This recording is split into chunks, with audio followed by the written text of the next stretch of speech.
4th, 2022, and we are calling the regular meeting of the Beverly Planning Board to order.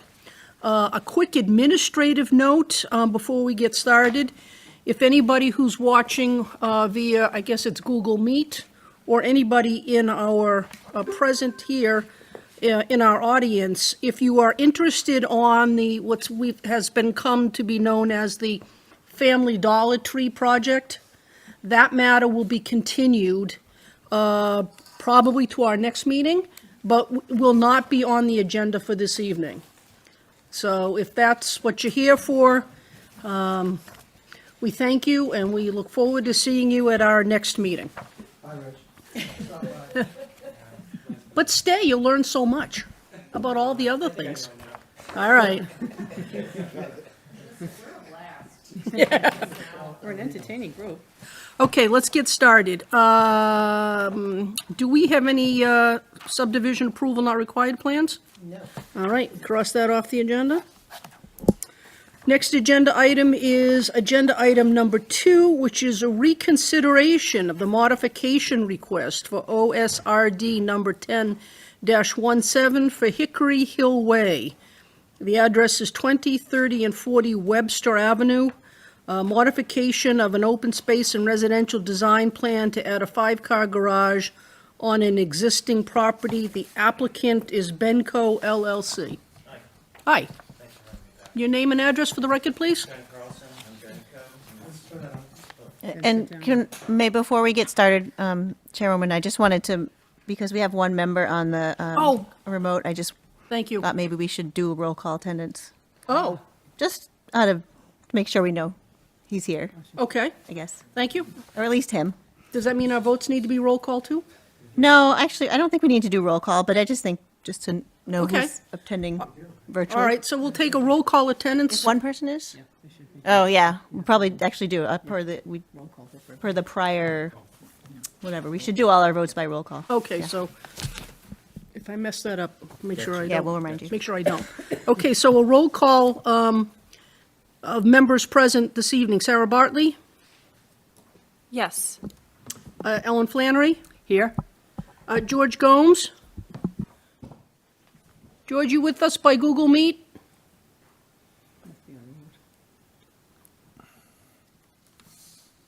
We'll come back to George.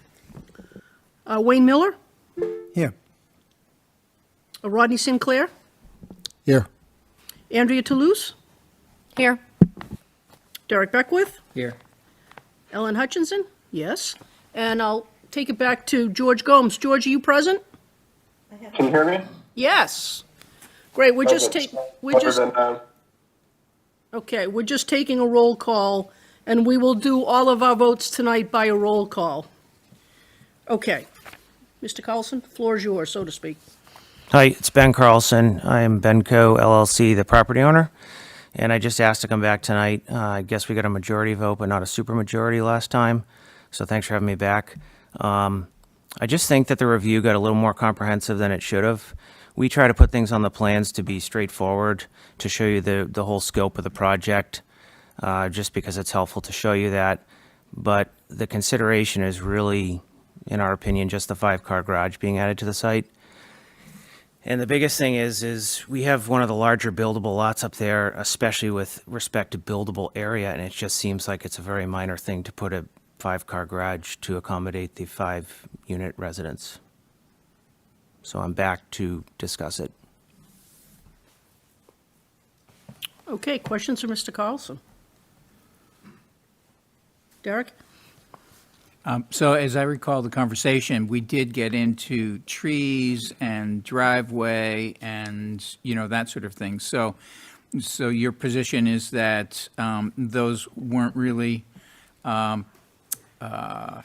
part of the modification that was within the purview that we should have been looking at, that basically the garage itself as the structure being added was what we should have focused on? Yes, yeah. Darlene, do you have any thoughts on that? Yeah, I believe I put that in my staff report, that those are things that he could have done without coming back to the board for a modification, the tree removal, because it's not in a no disturb area, the paving, and the modifications to the house, the improvements to the house. None of those things on its own right triggered the return as a modification request. And when I was asked about it, all I saw was the garage. It was only, we want to do a 5-car garage. And so then I said, well, I think that should come back for a modification and be shown on the plan. But I agree that any of the other things that he's looking to do that were added to the plan could be done on his own without a modification. Okay, thank you. I know that was in the report, but I thought it would be helpful to actually put that into the discussion. I guess I will admit to being a little bit confused. So even things like an expansion of a driveway or the paving of the driveway, I mean, I can't remember the original plans, but those aren't considered modifications? So that area of the site was not proposed to have anything new on it. You know, it wasn't actually part of the developable area, but it felt that they had included it as part of the original study area. I mean, I think somebody could come in and pave either a new house or an existing house and ask to pave their driveway, and they will have permits that they have to get if they exceed a certain size through the engineering department. But I don't believe that they'd have to come to the planning board for a modification. Okay, you're the expert. Go ahead. Yeah, it seemed to me that with I guess it was the number of different changes that were happening to the site that in my mind, added up to something that would be more of a major thing. And I believe I was one of the people who voted in the negative on this particular thing. But if we were to narrow our discussion to just the addition of the garage on the site, you know, I'd have to think about that. Madam Chair, I feel like in the past, we've had conversations about, obviously, what constitutes a minor versus a major is a challenge for us. But it seems that when there have been, regardless of the type of improvements, when there have been multiple improvements requested, we've kind of erred on the side of that wouldn't be a minor modification. And correct me if I'm wrong or if I'm remembering it incorrectly, but in my memory, it seems that we've just erred on that side, not necessarily. And we've had the conversation about, you know, whether the particular improvement is something that is a minor or major modification or not, but more so the idea that there are multiple, that there's a number of them, that collectively we've considered them not a minor modification. But I think, and Darlene, please correct me if I'm wrong, I think that what Darlene is saying is that these other things, I mean, I was particularly concerned about the driveway, that I think what Darlene is saying is technically it's not a modification.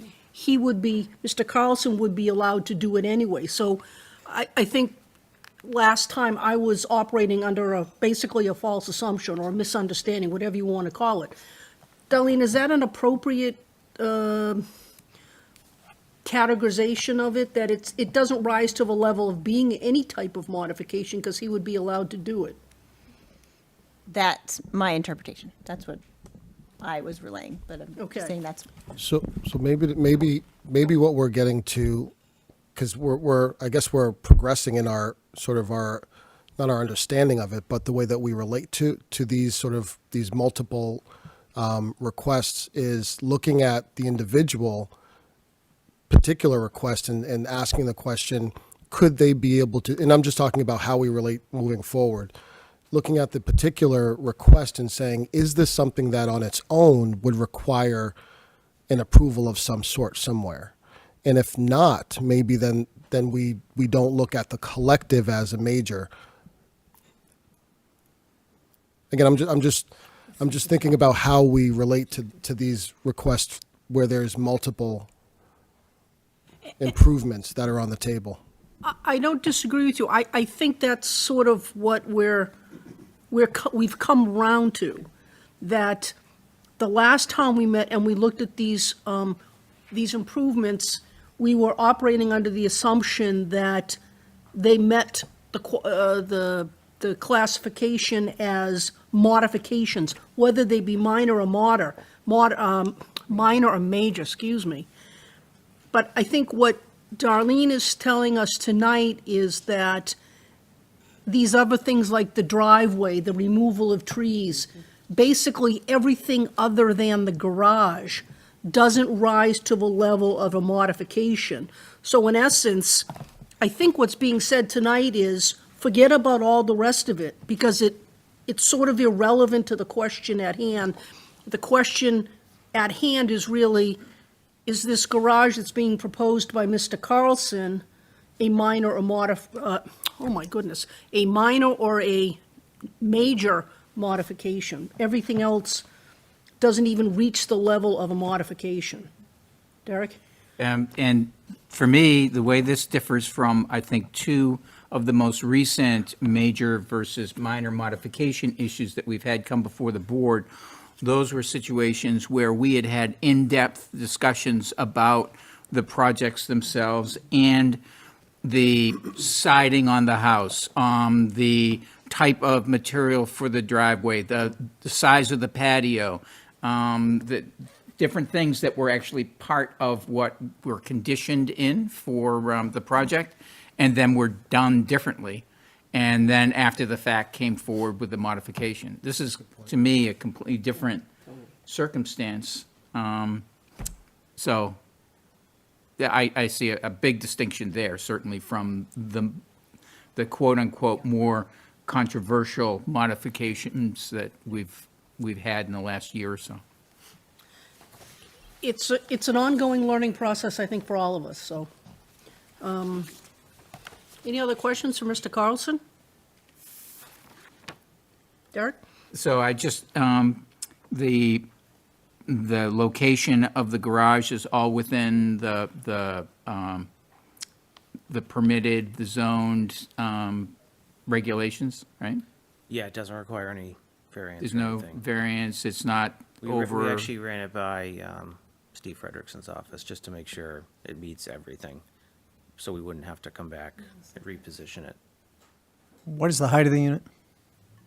We lowered it because originally we drew it with a little bit steeper pitch, and that was the only thing that was going to require a variance. We kept the same design, but I think we brought it down to 15 feet or something, whatever is required max. I think it was at 18. Do you have that, Darlene, the height?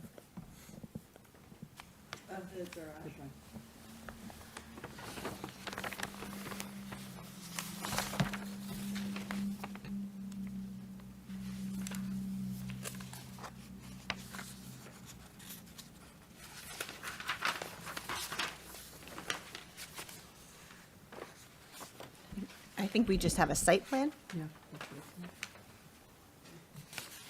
Have the dimensions, but not the height. I'm trying to find it. I could swear it had to go from 18 to 50. We brought it down to whatever it has to be to not have a variance.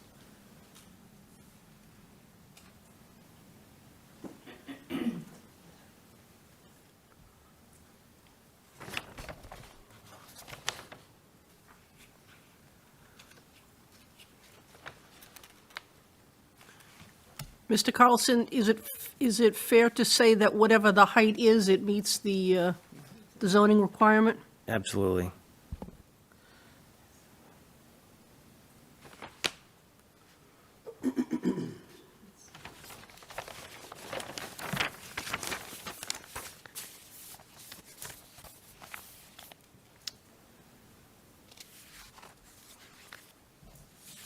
Mr. Miller, are you satisfied that, I mean, I would just note that even if it didn't meet the zoning requirement, that's not this board's well, that duty too. anyway. That's true, too. Okay, given that, are there any other questions or comments for Mr. Carlson? Okay, hearing none, I'd welcome a motion on this, please. This is a reminder that this is it's a reconsideration of the modification request. So, Madam Chair, so this would be a motion to reconsider our vote? Would it be a two-step vote? You could take the same vote again as, do you think it's minor or moderate? Okay, we don't have to Reconsider? take a preliminary vote to You could do that reconsider? if you wanted to add, make it potentially a three-step vote, if you feel like you could be, this is kind of unique, we haven't really done this much, but you could take a know. vote to reconsider. Probably should have done that first, but, Let's keep it clean. Let's move to, let's vote to whether or not to reconsider, then make a determination as to whether or not it's minor or major. And then if it's minor, we can move to the third step. Madam Chair, I move that the board hold a vote to reconsider its vote on OSRD site plan number 10-17 Hickory Hill Way, formerly known as 2030 and 40 Webster Avenue, Hickory Hill LLC, taken at our most recent board meeting. I have a motion by Mr. Beckwith. Is there a second, please? Seconded by Mr. Flannery. Discussion on the... Miss. Miss. What did I say? Mister. I did?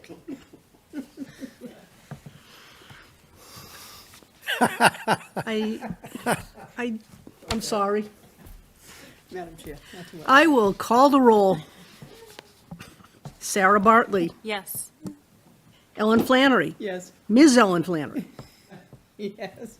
Mr. George Gomes, Yes. Wayne Miller, Yes. Ronnie Sinclair, Yes. Andrea Toulouse, Yes. Derek Beckwith, Yes. Madam Chair? Ellen Hutchinson, yes. Okay, that motion passes.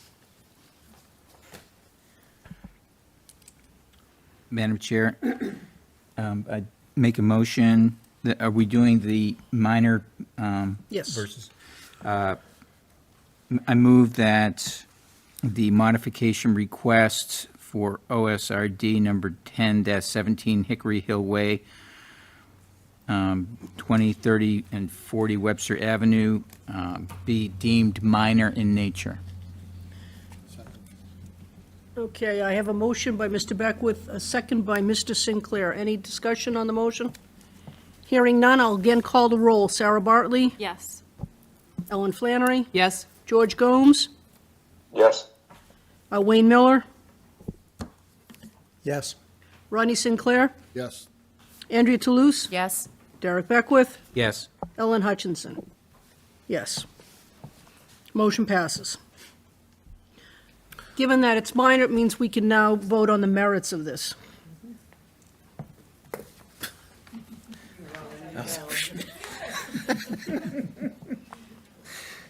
Looking for the wording for that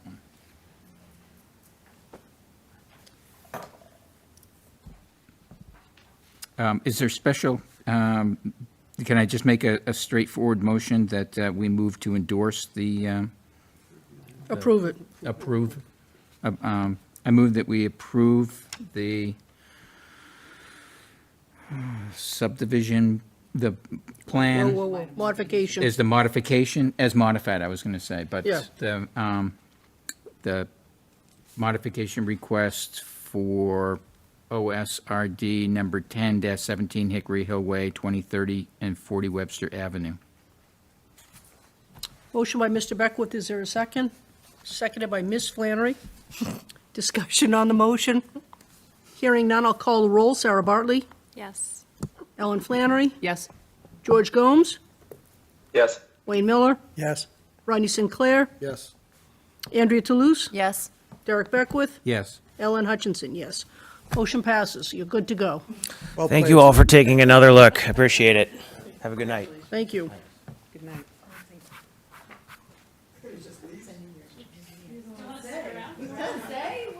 Come on now. Okay, could I have a motion to recess for public hearings, please? So moved. I have a motion by Mr. Miller, seconded by Andrea Toulouse. I'll call the roll. Sarah Bartley, Yes. Ellen Flannery. Yes. George Gomes. Yes. Wayne Yes. Miller. I come after Ellen. Not Sorry. anymore. Spring loaded. Yes. Thank you. Ronnie Sinclair, Yes. Andrea Toulouse. Yes. Derek Beckwith. Yes. Ellen Hutchinson, yes. Okay, we are now in public hearings. I have to read the legal ad. Legal notice, no. Okay, I know. You have to read The legal notice. on a continuation? No, this is new. Number 3. Number 3. It's new. I jumped to 4, sorry, my mistake. First matter is a public hearing, site plan review 157-22, 350 to 354 Rantoul Street, reconstruction of a two-story commercial building for a previously approved marijuana retail facility. The applicant is 350-354 Rantoul Street LLC, and our planning director has the legal notice. Notice of public hearing, Beverly Planning Board. Notice is hereby given that in accordance with Section 300-98 of the Beverly zoning ordinance, the Beverly Planning Board will hold a public hearing on Tuesday, October 4th, 2022, during a public meeting that begins at 7 p.m. at Beverly Middle School, 502 Cabot Street, Beverly, Mass., relative to site plan review number 157-22 for proposed demolition of existing three-story building and reconstruction of two-story building in the same footprint. The new building will be used for a recreational marijuana dispensary. The applicant is 350-354 Rantoul Street, LLC, care of Glovsky and Glovsky, LLC, 8 Washington Street, Beverly, Mass. 01915. The property is located at 350 to 354 Rantoul Street in the CC zoning district and is shown on Assessor's Map 11, Lot 42. Application and plans are on file in the Planning Department and available for public review. Thank you. Thank you. Good evening, Madam Chair, members of the board. My name is Connor Walsh. I'm here from Glovsky and Glovsky tonight, offices at 8 Washington Street here in Beverly, on behalf of 350 to 354 Rantoul Street LLC. I'm joined tonight by one of the principals of the applicant, Rick Alpern. We're also joined remotely by other members of the team, Chris Taimula and Mike Tierney, who'll be available should there be any questions to be directed their way. My colleague Miranda Samasco is also here with us in the audience today, but she thought she'd give you guys a little break from her tonight. So as Ms. Nguyen mentioned, we're here before you for site plan review as it relates to the proposed demolition and reconstruction of the existing three-story structure located at 350 to 354 Rantoul Street.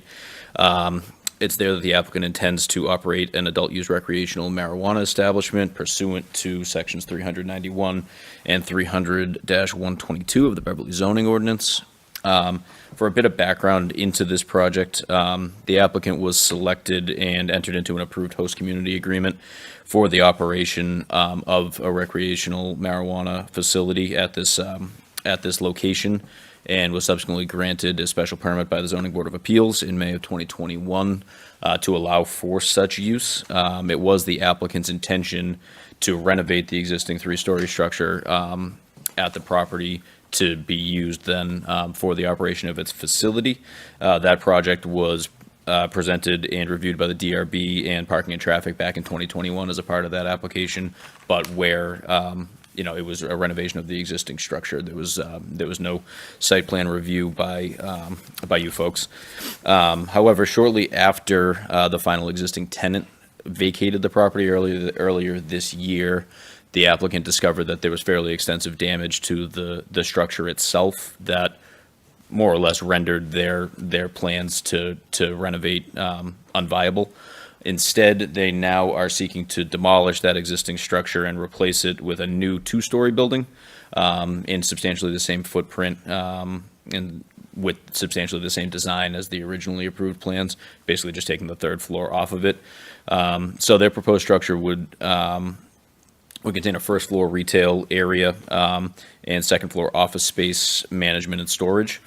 As I said, the design of the building is otherwise substantially the same as what was presented before various boards the first time through, other than the fact that it'll be 2 stories now instead of 3.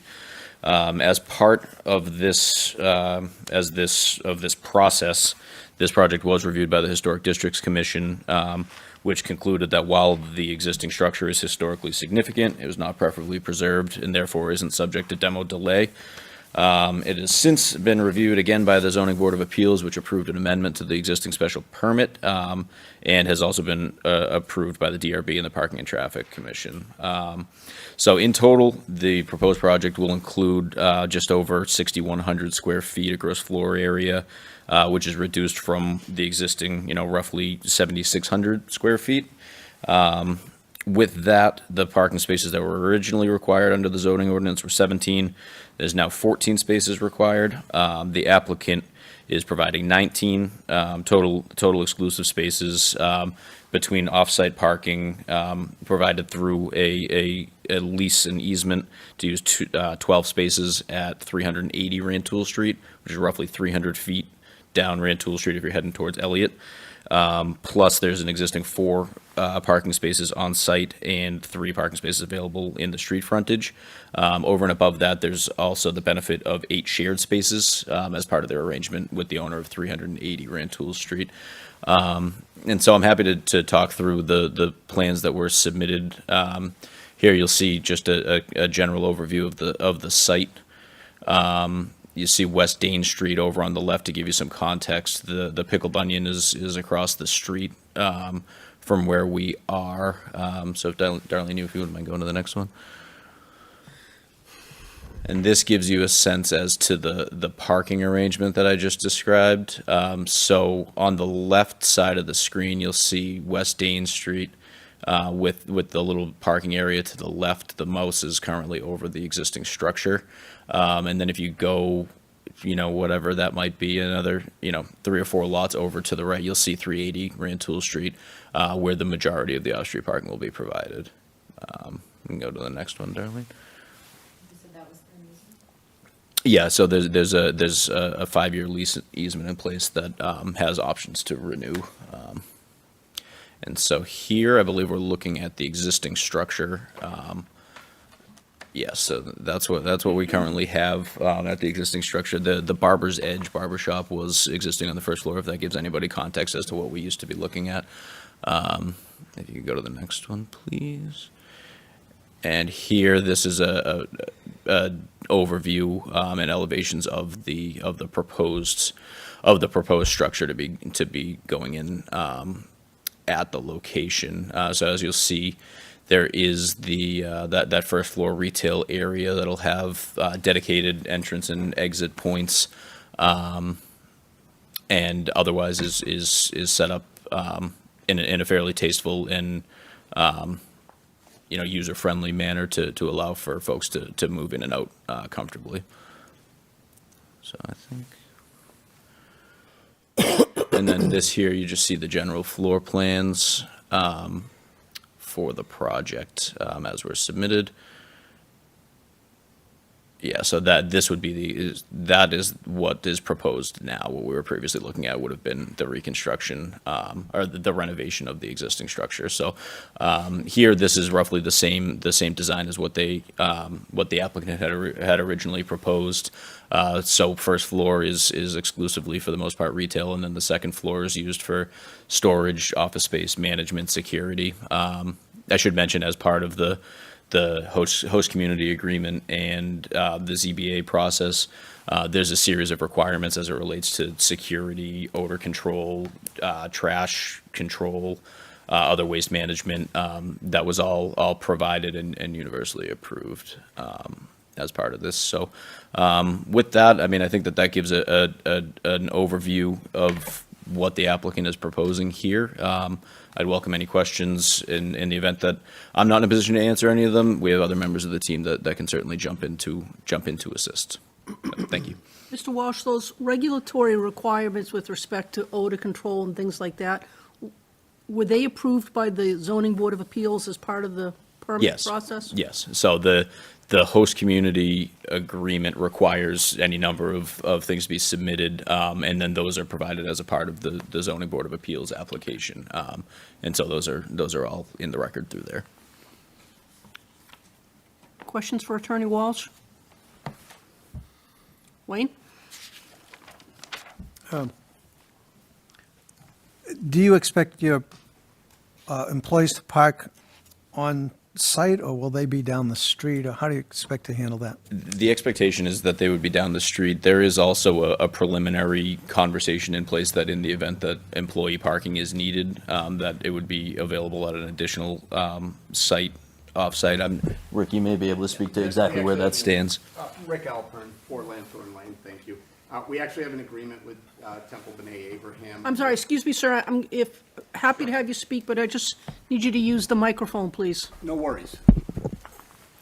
Hi, Rick Alpern, 4 Lanthorn Lane, thank you for having us in. We actually have employee parking that we arranged with Temple B'nai Abraham, where we have 20 spaces there that's actually contracted, it's not verbal. Yeah, we're going to expect that there'll be some people that live nearby that will work here. But my esteemed colleague understated actually the number of spots we have. We have 20 spots just down the street, not 12. 12 of those spots are actually exclusive, though. So we have a total of 20 that are there that we're sharing with the Pickled Onion. But 12 of those are committed to us. And then we have the off-street parking and the front parking that I believe totals up to 17. So we actually have an inordinate amount of parking, and we did that just to make sure that we could accommodate things. So if we feel that we need to bring employees back and forth, or, there's not enough parking to accommodate, we'll be able to put them at Temple B'nai Abraham, which is about 1.33 miles away.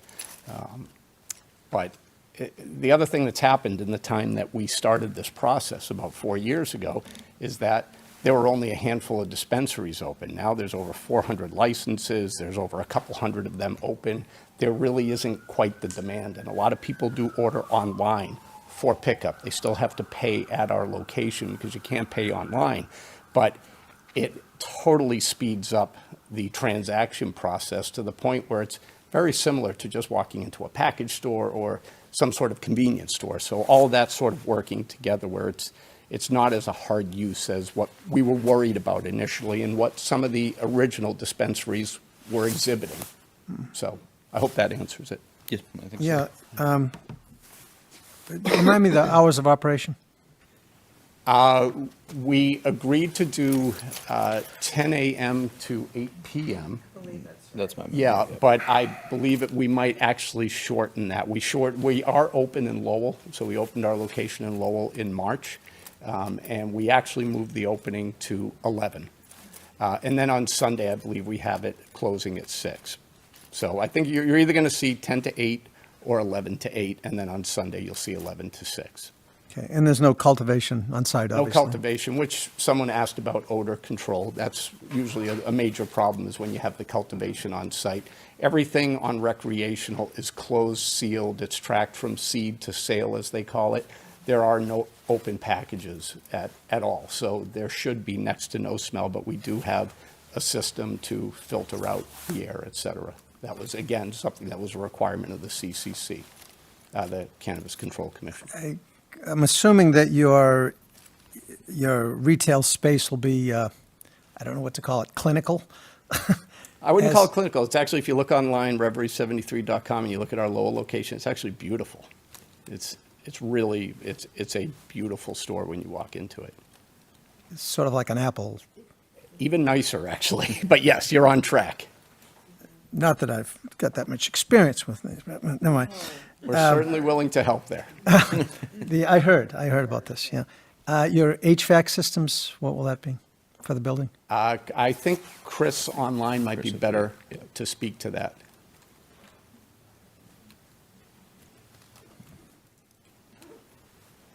Good evening, Madam Chair, members of the board. For the record, Chris Tamula, I'm the Senior Project Manager at Green & Peterson. So from an HVAC point of view, I think Zach or Warren Street would actually be better to answer that question.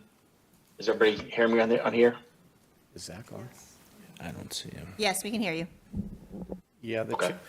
Can we see if Zach is on? The challenge with that is Zach is on a medical leave from the architectural firm, so I don't know if he's actually joining us.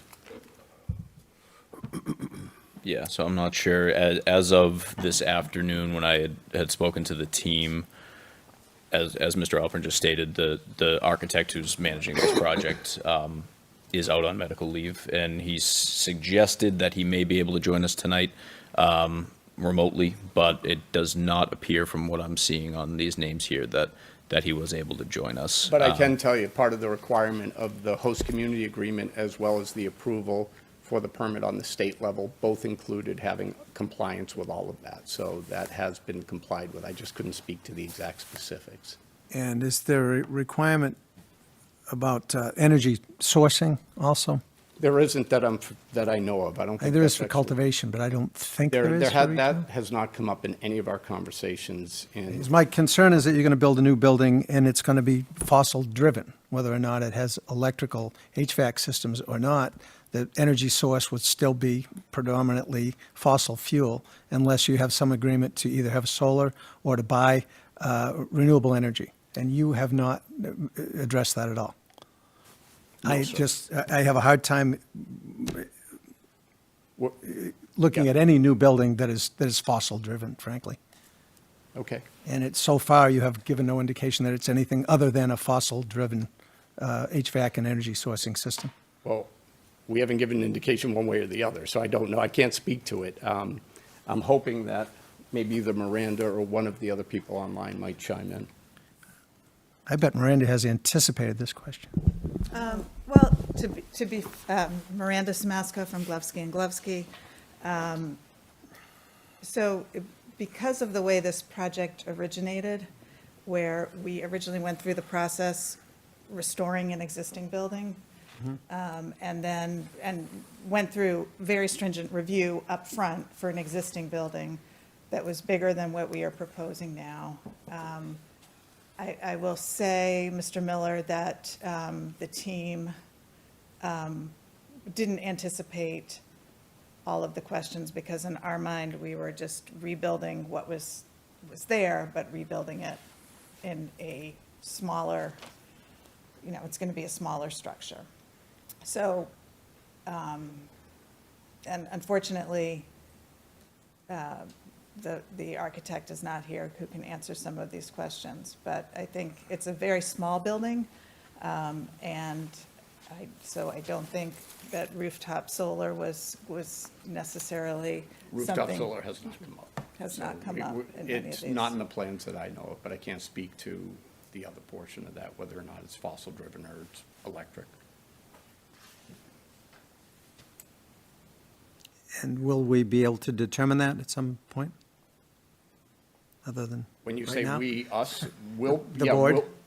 We'll be able to, unfortunately, again, what Miranda just said about our architect not being available Oh, we right do. now. So Mike Mike Tierney Tierney may have is some here. insight here. Okay. Mike Tierney is on the construction team for the project. Forgot Mike was on the call. Hello, this is Mike Tierney. Can you hear me? Yes, Mike? So Mike Tierney, Energy North Group, I'm the lead on the construction development side of things for the owners. Since we are going back and redesigning a new building, this building will be much more energy efficient, and we are looking at possible lead applications with respect to design and engineering. But we've literally gone back to the drawing board, if you will, to redesign this facility. As Miranda mentioned, we can only do so much with the existing facility. So any lead modifications or anything like that were almost impossible and not practical. But with the new building, we're going back and revisiting the energy code and everything that we can do to make this facility more energy efficient, we plan on doing.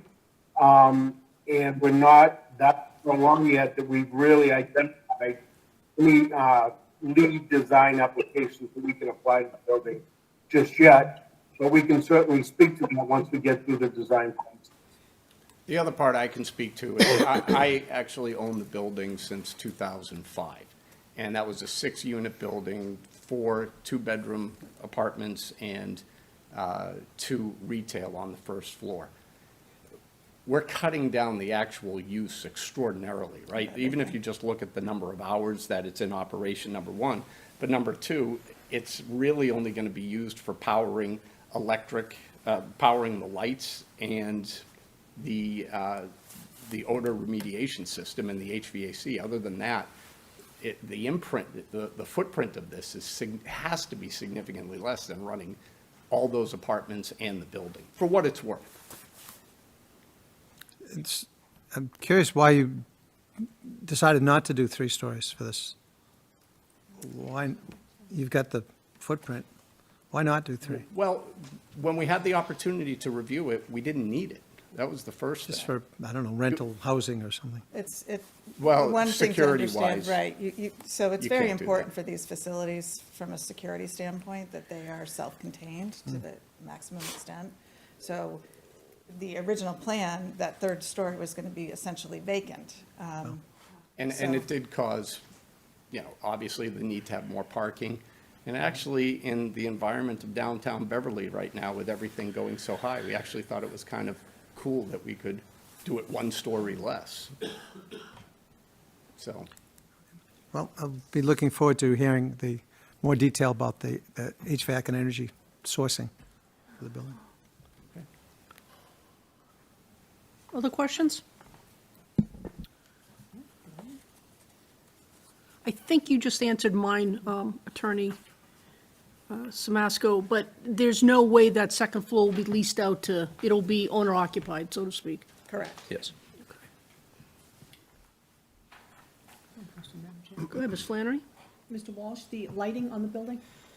The exterior lighting, The exterior lighting, yeah, thank you. sure, is, I recall there's a wash, there's a wall wash, and obviously one of the requirements from a security perspective is that everything be well lit from the exterior leading in. The exact lighting, I believe, is, Downward-facing fixtures. yes. Darlene, if you might be able to scroll down a bit, the elevations, I think, will give us a sense as to exactly where.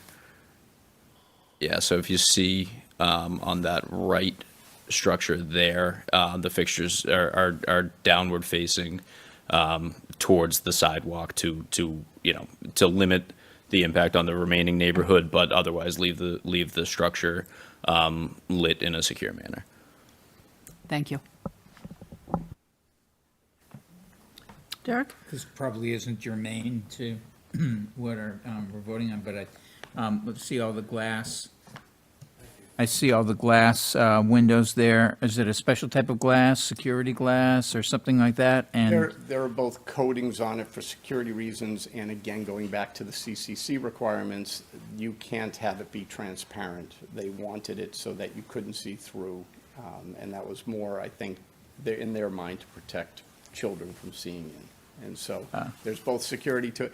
And if you look at the structure that we have now versus the structure that we had before, part of our intention was to mimic the look of the building, and we didn't want to take all that glass away because it looks beautiful. I mean, it's in disrepair now because I let it go for a few years because we knew we were going to change the use of the building.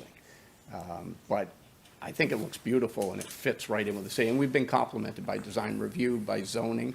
People have, what's that? And historic as well. And the Historic Commission, that they really like that we listen to them, because, again, we started this over 4 years ago, and we wanted to protect the look and feel of it.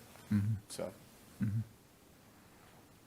so there's no need because at night to move product up or down or things like that? actually, it's a or do great you? question. There's not only a need, there's a requirement. Yeah. So everything that is cannabis that has any THC into it has to go back into a vault. So I think the details of the vault probably aren't important right now, but it can't be left out on the retail floor. And are you still required to use only cash? No, Or- a lot of people actually use debit card. It's You can moving- do that now? Okay.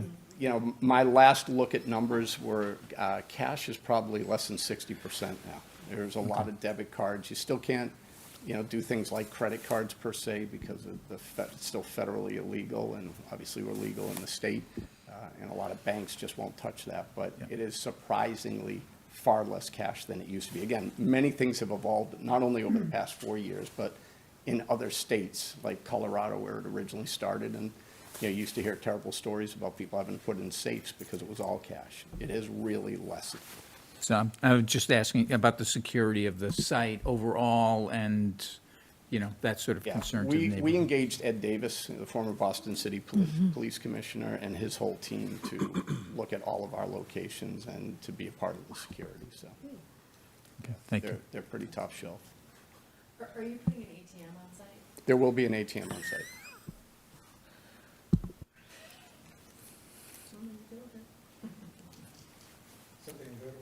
I heard about it. Other questions?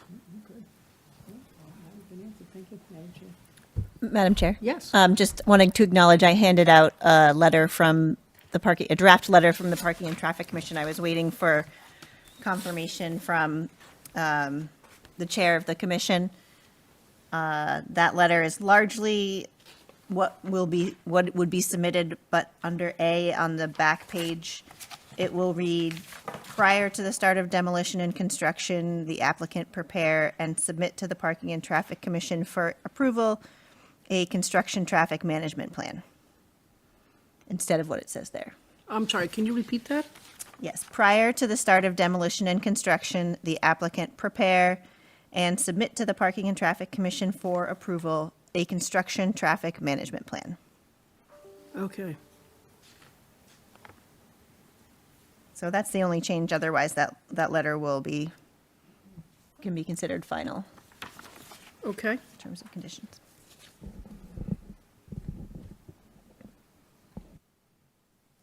And you've seen the letter? Your team has seen the letter, Mr. Walsh? Yes, we sent a draft. Yes. Okay. And any concerns with any of the conditions that parking and traffic have placed? The way that Ms. Nguyen just detailed that, I believe addressed any, and the only concerns that we had in terms of consistency with the conversations with the Parking and Traffic Commission. Okay. Darlene, do we have any other letters from any other cities, agencies? Yep. A letter from the Board of Health that it's the standard recommendations and conditions related to construction and noise, dust control, and pest control. That's dated June 29th. Letter from the Design Review Board that they approved this at their September meeting. I just mentioned the Parking and Traffic Commission. The Historic District Commission, as Mr. Walsh had noted, the demolition was approved without a delay. The Fire Department reviewed and approved with no comments, and I would note also participated in the Parking and Traffic Commission review. No Conservation Commission jurisdiction, and the Engineering Department did not have any issues in their review of it. Okay. If there's no further questions, we'll open it up to, this is a public hearing, so we'll open it up to any members of the public who wish to be heard on this, either by Google Meet or present with us this evening. Let's deal with people who are present here. Anybody here who wishes to be heard on this? I'm seeing no one. Anybody who is with us via Google Meet who wishes to be heard on this?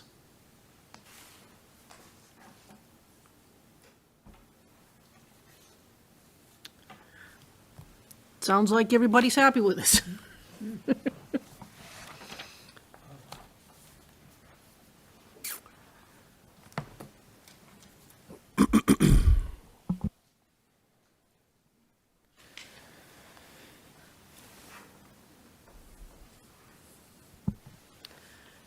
I don't think there's any reason why we shouldn't close the public hearing.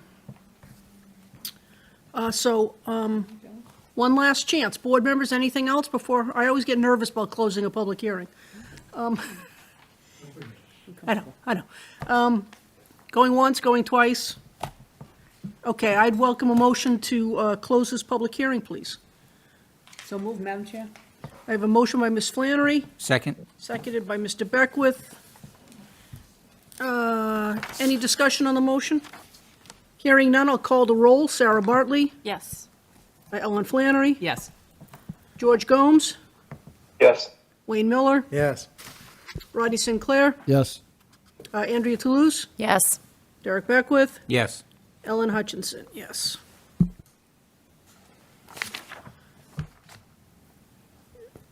Darlene, should we deal with this now, or do you want us to go through all the public hearings and then come back? I mean, I think it's pretty straightforward. I think it's straightforward, yeah. I mean, that's, at your discretion, but it seems. Okay. I like it while it's fresh in our mind, frankly.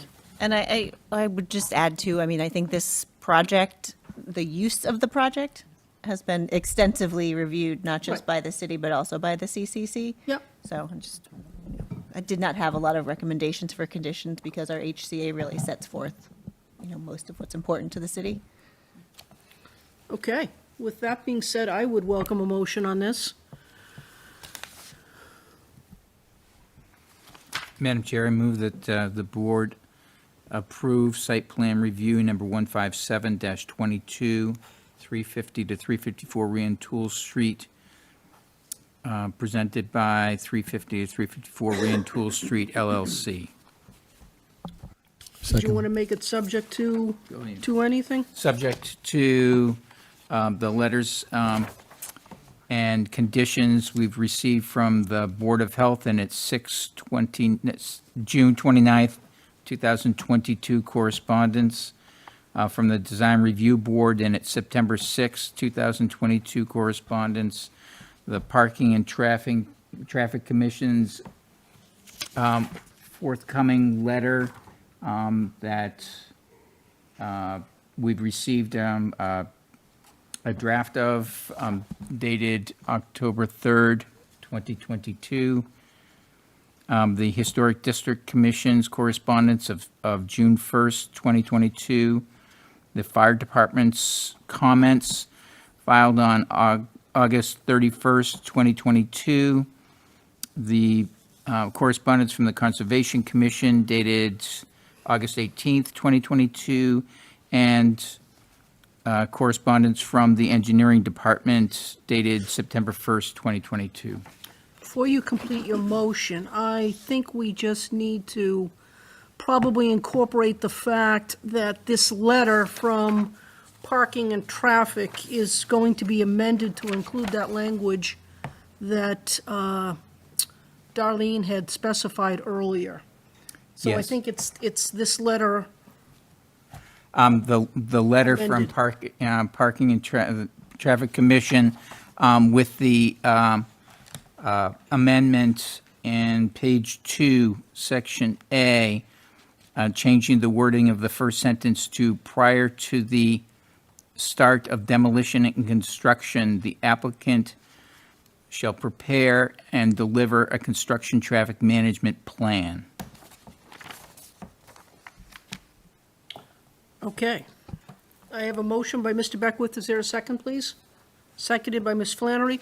Discussion on the motion? Hearing none, I'll call the roll. Sarah, oh, sorry. I jumped too fast. Sorry.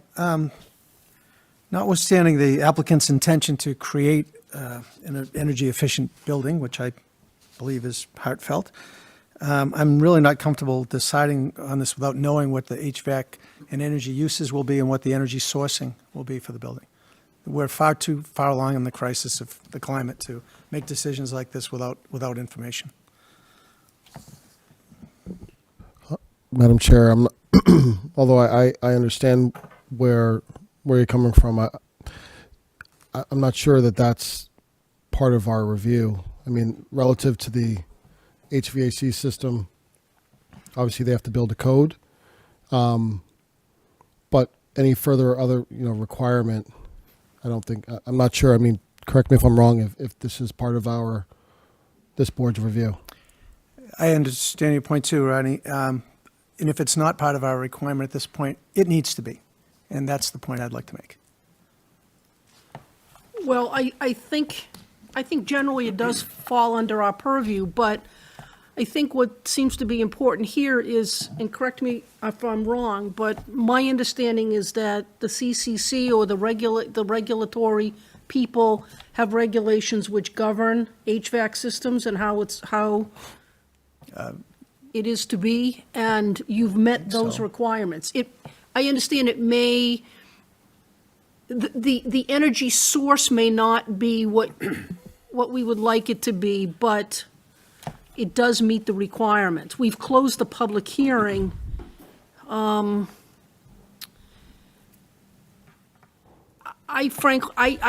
don't see the need not to go forward with this.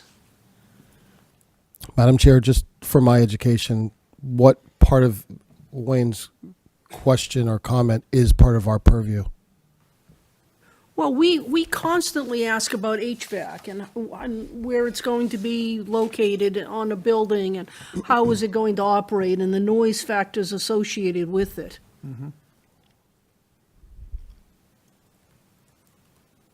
Type we don't speak to. Darlene? Yeah, I mean, those questions are related to the site plan review and the impacts to the public, I think. Right. Which is, also admittedly, Wayne is talking greatly about impacts to the public from a much agree. larger scale. But I would contend that those are not requirements of what you are enforcing. They're not in our ordinance yet, and I agree with Wayne that, we need to take stronger steps to do that, but we don't require people to specify their energy sourcing. HVAC equipment is usually not finalized at the site plan level. It's finalized later in the process. So I don't think that's something we have typically required before voting on a site plan approval. We do ask, for location, are they on the roof? Are they screened? Are they, but it generally Right. relates to how that impacts the public and their perception of the project. Thank you. Yes. And I share Wayne's concern, in terms of projects going forward, and gosh knows that I ask questions about things that aren't necessarily, in the code and things like that, because I think that they do have something to do with fitting a building, being able to fit within the character of a community. So I know that I push the envelope a little bit there every once in a while. However, in this case, what I see is a smaller building with a lower energy footprint than and a more efficient building. And while we don't know exactly, the system that's going to be put in, to me, it's not going to be worse than what is already on the particular site. It's sort of a do no harm aspect for me. So I think that it might be helpful. I don't know if we can add any conditions to the motion or something like that, where we get a follow-up report or something, and then maybe even an analysis of before and after in terms of energy use for the board's own edification, at being able to see what this project, albeit a small one, a two-story small building, had as an impact. It might be good to have that as a policy before zoning changes are in place or something. But something that recognizes that this is an issue of concern to the board, but doesn't necessarily make it something that we would be voting against at the same time. Thank you. And I think we could certainly provide, unfortunately, the architect who could have answered a number of these questions, Mr. Miller, and unfortunately, he was not available at the last minute for this hearing. So I am confident that we can provide a summary statement with the details specified that I don't know, I'm sorry, and Connor doesn't know, and we can get that to you. But I think the overarching theme is that we're building to a new building code, which in and of itself is, produces enormous energy efficiency compared to what's there. And I would have every expectation that there is the before and after is much improved in the after. For what it's worth, I mean, if memory serves me right, we had 5 Wheel McLean boilers there that were probably over 30 years old each. I mean, maybe even older. We never replaced them when we took it over because they worked. So you have 6 less water heaters or 5 less water heaters, and the water heater we'll put in is probably a 40-gallon water heater, not all 75, 80-gallon water heaters times 6. The energy footprint reduction on that alone is extraordinary, let alone we're going to be using state-of-the-art materials. Again, I can't speak to the fuel source, but everything is state-of-the-art, and we all know where that's just evolved from year to year, let alone from, again, these systems were easily 30 years old. They were just workhorses, but they weren't efficient.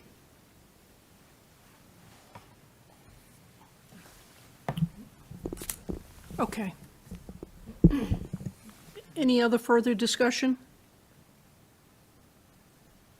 Okay, hearing none, I'll call the roll. May I just ask, sorry, I know Derek mentioned adding a condition. Was that something the board wanted to do or not?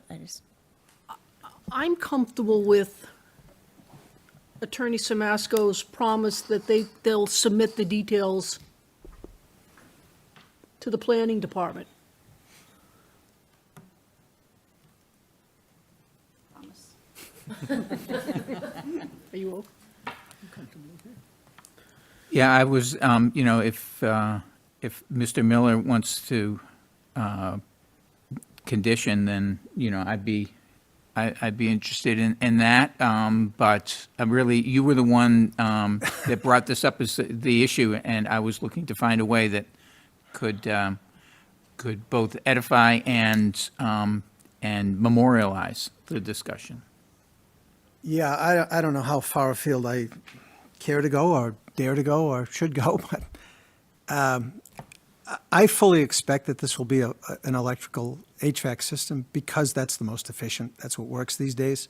So my guess is that that's what you'll end up with anyway. And given that information, that to me is a fact that heat pump systems are going to do you the most good, as you know if you built other buildings. So what would remain then is a stipulation that you would use renewable sources of energy. Our new GMA program in the city of Beverly, for instance, will provide you with 100% renewable energy just by selecting that option. That's easily done. And that is a requirement, as I understand it, for any cultivation facility. They must use renewable energy. If that same, I appreciate that, but we're not cultivation, we're a far cry. I understand that. We're standard retail, and I don't want to commit to something that, without talking to my partners, I couldn't do. I think that's an unfair ask. What I can say that we will commit is what Miranda said, which is, we will provide everything. I think anybody who's been following our odyssey over the past several years has realized everything we said we would do, whether it's talking to neighbors, talking to the community, or following up with anybody on any of these boards. So I give you my heartfelt promise that we will do that. We're all about doing the right thing, and as many of you do know, I've been in the community a long time, and I do the right thing. So, but I don't want to overcommit either. When I'd be stepping out of my bounds to do that. But we're gonna welcome to build my this. world. What's that? We're gonna be super efficient. You know that. So. Okay, I think I've beat this poor horse as dead as it needs to be beat this evening. So we're satisfied with the language of the motion? Okay, any further discussion? Okay, I'll call the roll. Sarah Bartley, Yes. Ellen Flannery, Yes. George Gomes, Yes. Wayne Miller, Yes?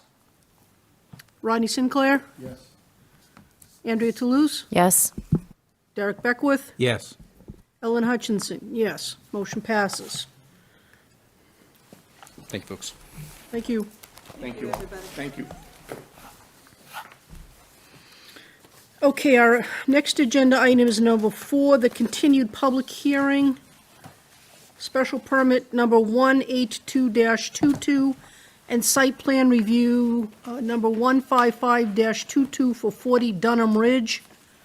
Construction of 160 units of subsidized elderly housing in a new 5-story building with 213 parking spaces. The applicant is 40 Dunham OC LLC.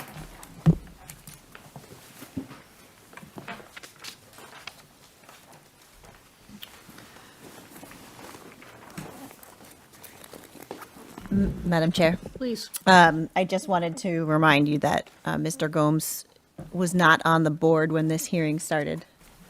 So he's, 40 Dunham. right. Okay. So he's not eligible to vote on this one. All right, thank you for the reminder, appreciate it.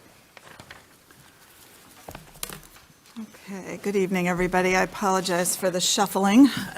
Miranda Samasco with Glovsky and Glovsky at 8 Washington Street in Beverly, and Laura Jesnicki, the principal for One Circle, and Matt Keeley from VHB, our traffic consultant.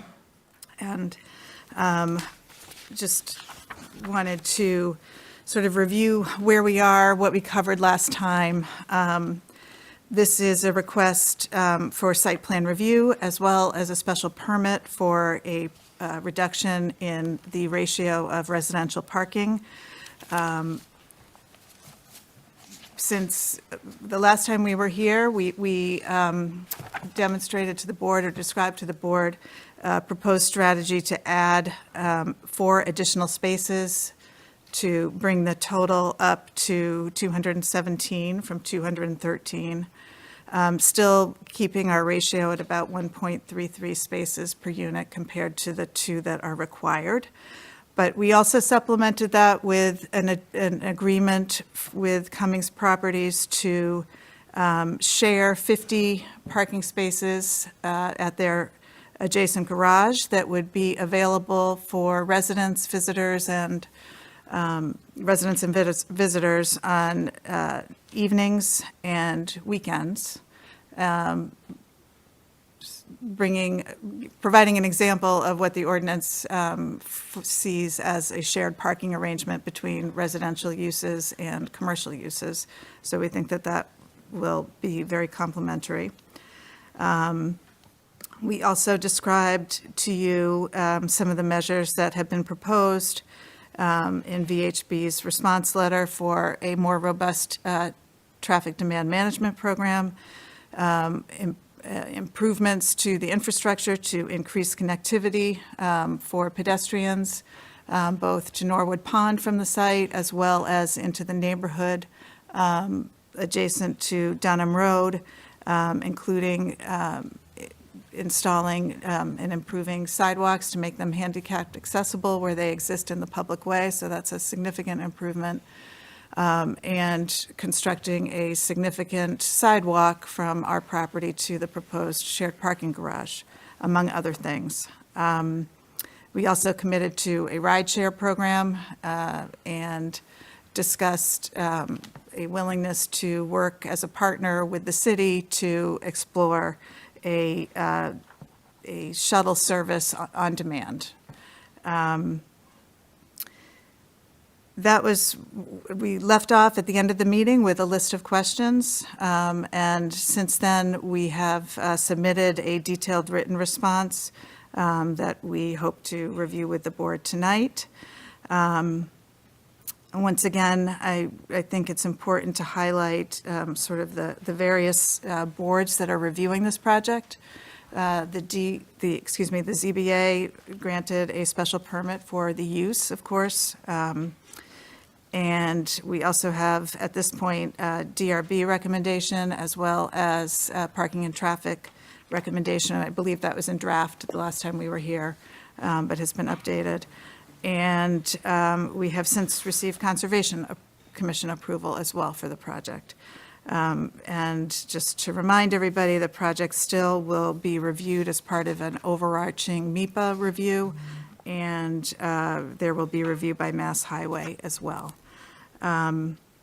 So as I said, what we're hoping to do tonight is to review the written responses and then answer any final questions, and we sincerely hope that the board will be ready to vote on this project by the end of this evening. So we wanted to defer to you. We have provided the report in writing. I don't know whether you want us to go through it this evening, or whether the board would prefer to, if you had questions about the report, we'll present as you wish. How about hitting the highlights of the report? Perfect. Okay, so Darlene, we have some slides, and I'm going to let Matt do those that are related to traffic, and we'll kind of skip among them. So if you keep going, one more, there you go. And Matt, I hope your eyes are good. Yeah, I do have good eyes for far away things. Up close, it's getting a little bit blurry.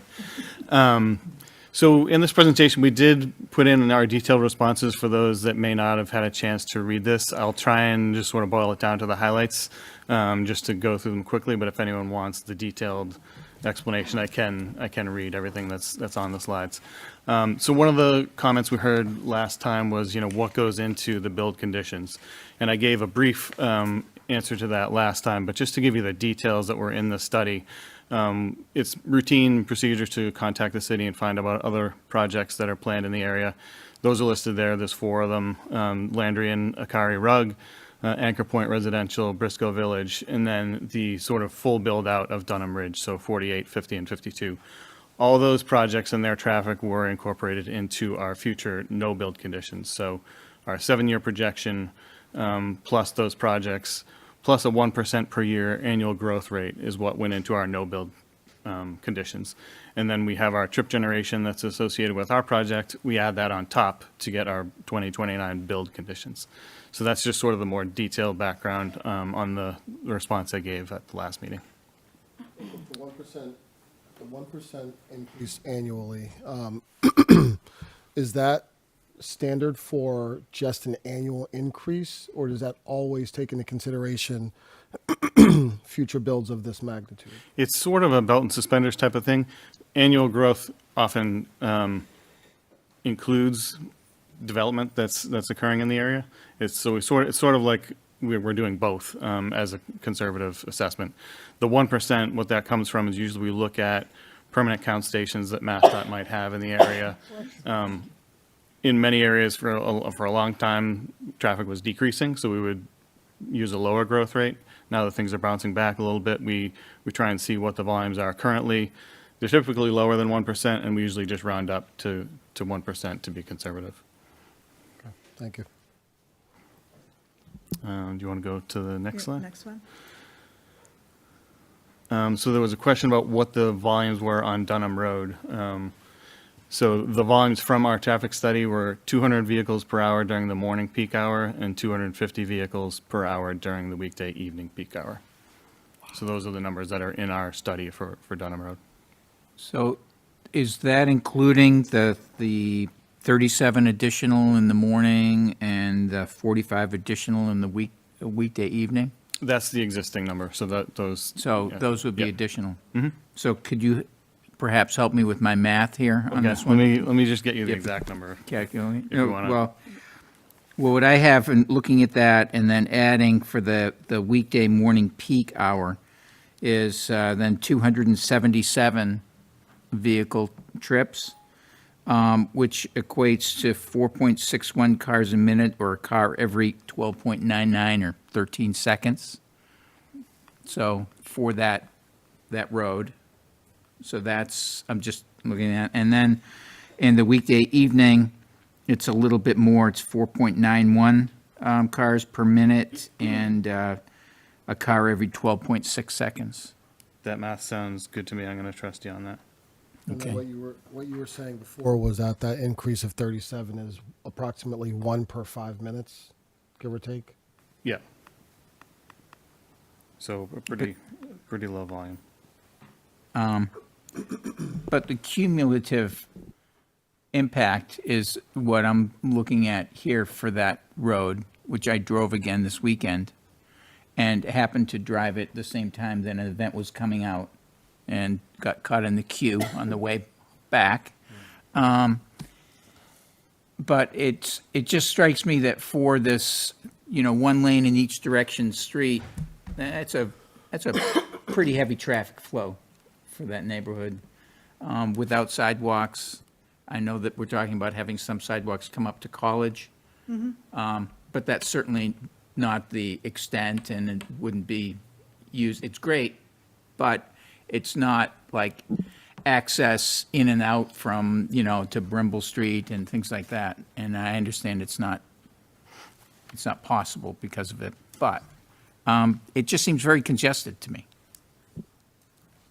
Madam Chair, just Yes. one further number to throw around. It's about a 15% increase. I just want to point out, there are sidewalks to the east on Dunham Road. They Yeah. go through the residential. From- They Yeah, go through the yeah. residential. Yeah, they come out College and then Yeah. hit Go Dunham, around, so there are yeah. sidewalks on Dunham, on the north side.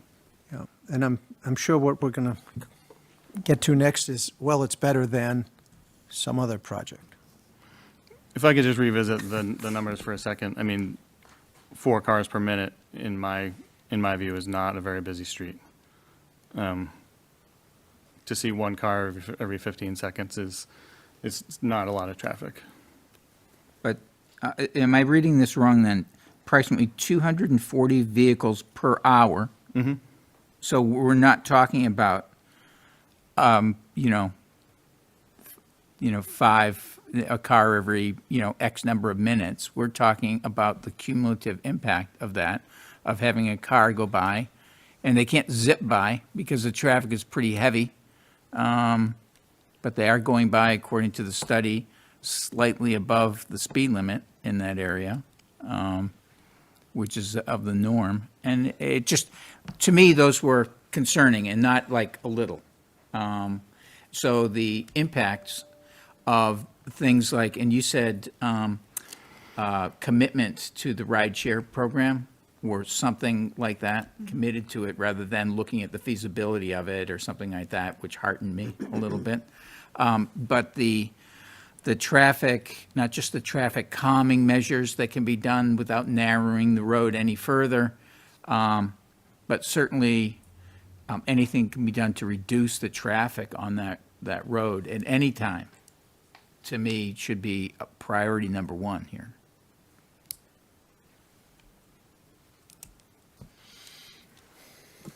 Well, one of the next questions, I think, is the traffic calming. So what, should keep going through the responses and. Yep, there was one question about what is the crash history on Dunham Road. Typically, in traffic studies, we focus on the study area intersections, and we summarize the crash history for each of those intersections. Since the question was more about Dunham Road as a whole here, we went back and pulled some of the data just for the corridor itself, and between 2015 and 2019, we saw 3 crashes along that corridor, which is well below the MassDOT district average crash rate.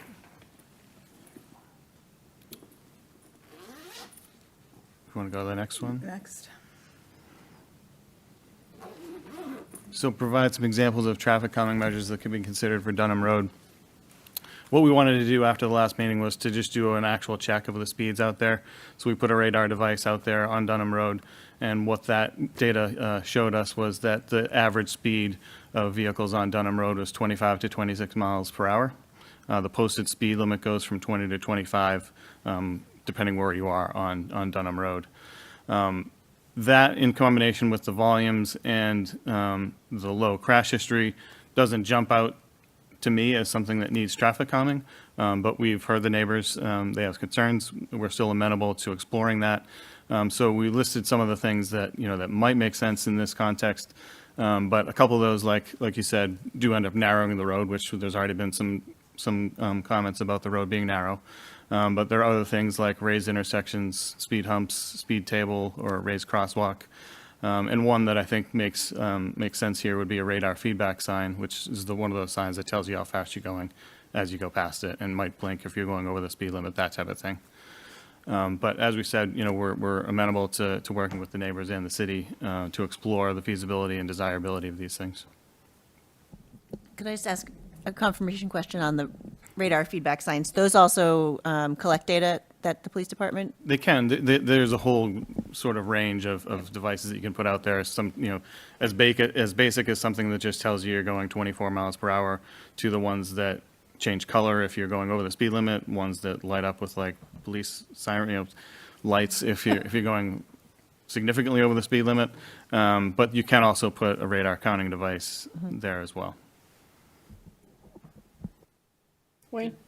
Have you commented on how many of those vehicles are larger vehicles, vans on up? No, I did not break that. So there must be some services, some food services and so forth coming in. So we don't really know. Yeah, I don't have extent that of that. percentage So for you. those kind of don't just go by, they rumble by the neighbors, which are very close to the street at that point. They're Yeah, I also would imagine close so, to yeah. the highway, by the way. Yep. So I mean, the highway noise, traffic noise very is loud, not yeah. new to the people there. Yeah, right. But it's not going to ameliorate the condition by any means. Want to go to the next one, please? So someone made a comment about how the North Shore Crossing prepared a traffic simulation, and would that make sense to do here? Just to give some context about when in my industry we use simulation programs. Typically, we use it to show a comparison of the traffic flow before and after a project is implemented. Most times, these projects include a significant change in traffic or a significant change in roadway or intersection conditions, like an improvement project that would change patterns or flow.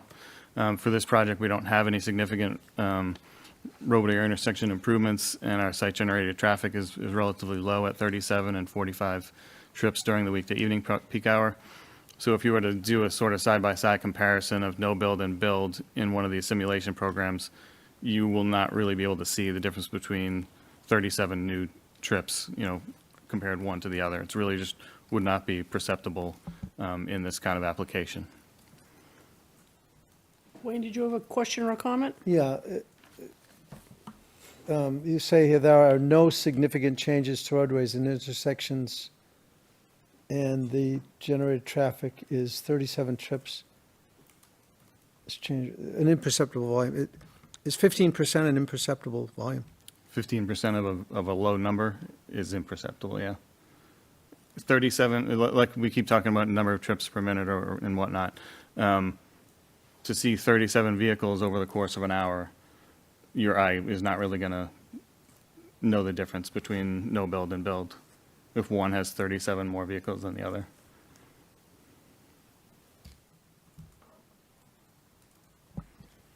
Not to defend you, but if that's the case, then maybe you should do the visual representation. Because if there's no significant difference, it proves your point.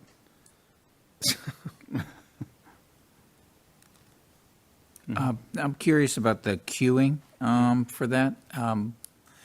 When, I guess the radar wouldn't have picked it up, but what is the queue in terms of the length of time it takes someone from Dunham to get and turn onto Brimble during the peak morning and evening hours? Yep, we don't have times for that, but we did, as part of our device installation, we did have a camera out there. So we have 24 hours of video of that exact count. I reviewed the videos for the peak hours. There was a time, there must be a business that lets out at about 3:30, because at about 3:32, there was a rush of people heading towards Brimble in the afternoon. That queue backed up to about the curve, which is around 16 and 18 Dunham Road. That sort of busy time lasted about 8 to 10 minutes, and then that cleared out, and there were no other queues that I saw on Dunham Road at Brimble Ave. So it's just that one sort of rush period around 3:30. But other than that, there was no queues that went back to that point on Dunham Road. That was a no-show condition, apparently. No show at the theater condition, Yeah. clearly. Yeah, That was at 3:30 p.m. during the week. During the week, yep. So the theater traffic would be much later in the evening, heading back to Brimble. And much more significant.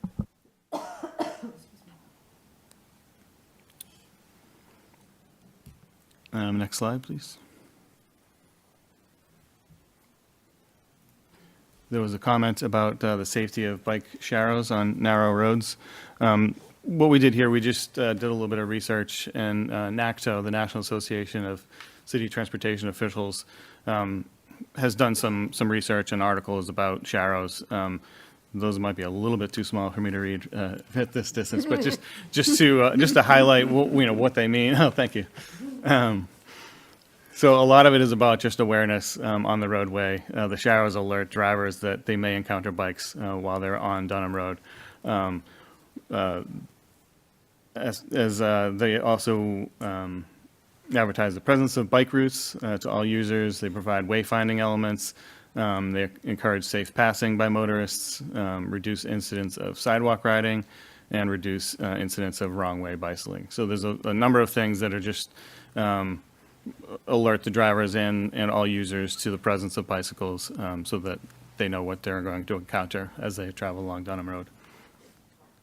So it would be a safer condition than it would be today if there were Sharrows on Dunham Road. That's the general consensus. Did you want to take the one about the shuttle? Sure. So, we pulled some information about the VIA shuttle. I'm sorry.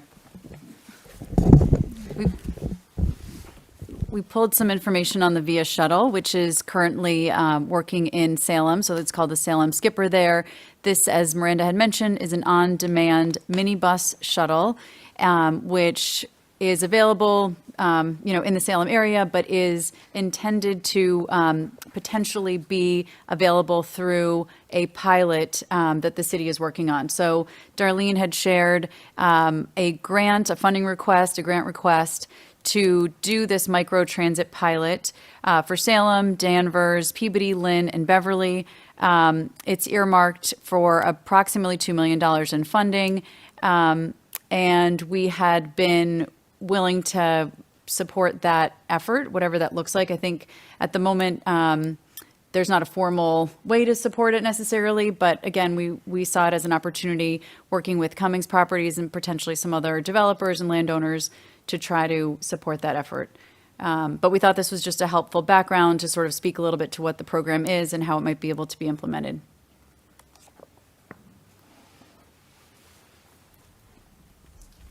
Want to go to the next one? There's a question about the city one being focused on TODs. Sorry. Just wanted to point out that we're about a mile away from the station, so we aren't technically in a TOD area. However, just participating in that via shuttle would provide that connectivity between the site and the station, as well as providing a zip car on site would allow people to get into a vehicle if they don't have one and get to that transit station. So for being 1 mile away, we're sort of being as connective as we possibly can. Thank you. And I think that's the last one.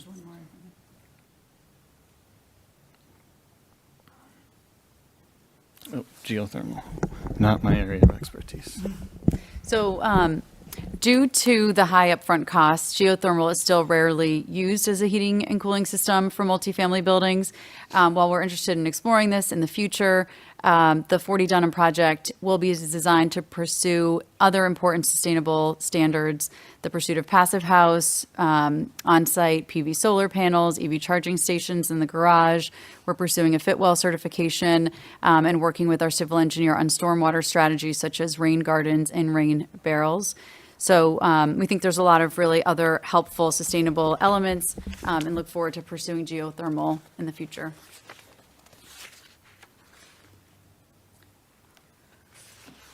We wanted to just underscore the timeline. We hadn't touched on this last time. So we're currently going through the permitting, of course. The idea would be to finish design and pricing into the winter and sort of early spring.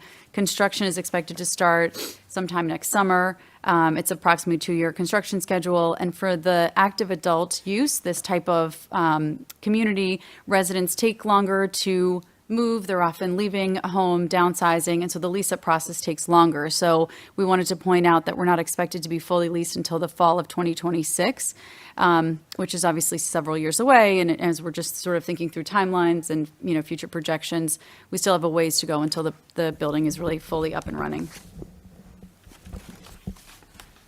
And then I think that the final question that we might have skipped over in the beginning was just to update the board on the status of the Brimble Avenue improvements. There was a question about that last time. And I know we summarized that there was money appropriated in the state's bond bill, $1 million toward this project. The project is in the design process. There's no established timetable at this point for the project.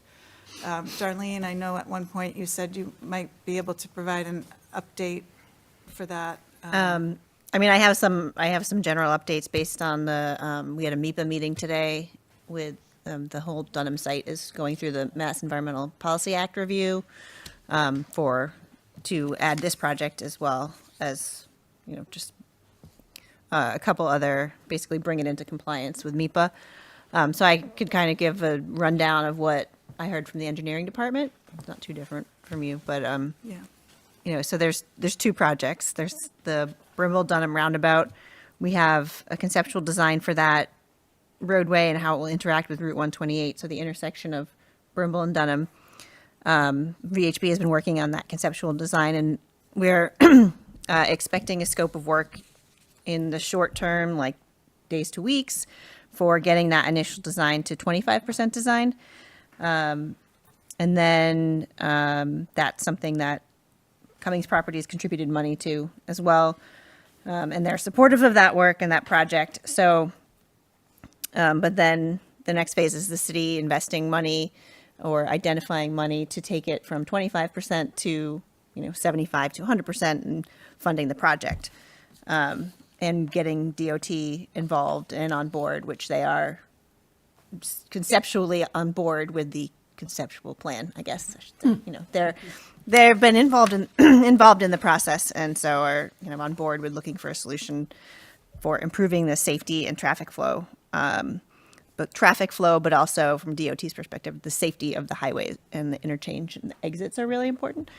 And then the other project is the phase 2, which is less far ahead. Although we've been working on it for many, many years, we've kind of gone back to the beginning and looking at a new design and trying to identify another solution for designing that project. We've acknowledged that this parcel will not be involved in the future design of the project, which was something we had said before, anticipating a roundabout in the location for other reasons not related to this project. We've determined that layout is not feasible. Mainly because of the grade changes over from one side of the highway to the other. And so we have been working with a separate engineering design company to look at other solutions that might shift it a little bit further up the highway and would ideally be less expensive, easier to construct. It's still not going to be a quick and easy project. So for that one, we've got, as I said, we've been looking at different alternatives. It's conceptual, but we're planning to talk to the abutting landowners who might be involved, whose land might be involved, right, in such a project, and then move to the 10 to 25% design. Then at that point, talk to Mass DOT to see if they support that project. So we're about 1 year out before we understand if we have a viable project and if we have funding and commitment for that phase 2 project. That's kind of what the estimation was. The money, the earmark was said that would be for the Brimble Dunham intersection. And it's an earmark. It doesn't necessarily mean we're going to get it, but it's been set aside. I think that's all the information I have. That's helpful, thank you. And Darlene, how much of that earmark, the 1 million or 1.3 million combined with the Cummings property money or whatever? I mean, what's the total cost, estimated cost of that project? That's not in my wheelhouse. I don't know. Would you be able to estimate that more? I mean, we're not even. For the roundabout? It's, so what'd we say? I think Eric said, what, 5 or 10% design on the basis of, construction costs. So that's like 300,000. So am I going low? Am I lower? Would it be higher? It seems like that's low, I'm hesitant to 500,000. throw out a number because we I don't know. We haven't done an estimate of it, but it'll be higher than 1.3 million. Yeah, But definitely. not 20 million by any stretch. Yeah. But still, no roadmap for money on that or anything like that. And we're years away from that being. I mean, we need a 25% design before we can get into the long-range transportation plan and then onto the tip. There are potentially other funding sources, around. We've used MassWorks money before, but the goal is to get the Phase 2 project on the long-range transportation plan and the tip, the 5-year tip. So we're probably going to miss that for the time being. I think we're putting the long-range transportation plan together now on the MPO, but it's a moving target sometimes. Yeah.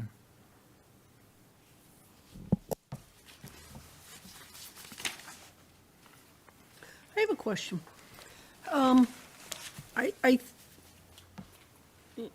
I believe 80% of the units are for 55 and older. Correct. A minimum of 80%, yeah. What has been your experience in other type facilities? Are those other units actually leased out by people younger than 55, or is it just the older generation just basically, even though it's available to younger than 55, basically older folks are generally the ones who are moving in there? I can try to answer it. So typically, these are just 55 and over. This is sort of a unique zoning provision. But I'd expect, given that the building is being designed purposefully for an older resident, the units are bigger, there's more amenity space, there's more services that someone who's younger wouldn't necessarily take advantage of or need, that people will self-select. So for those remaining 20% of the units, I fully expect that those people will be older, again, wanting to buy into this whole lifestyle and experience that the building is creating. So that's my expectation. Okay, thank you. Other questions?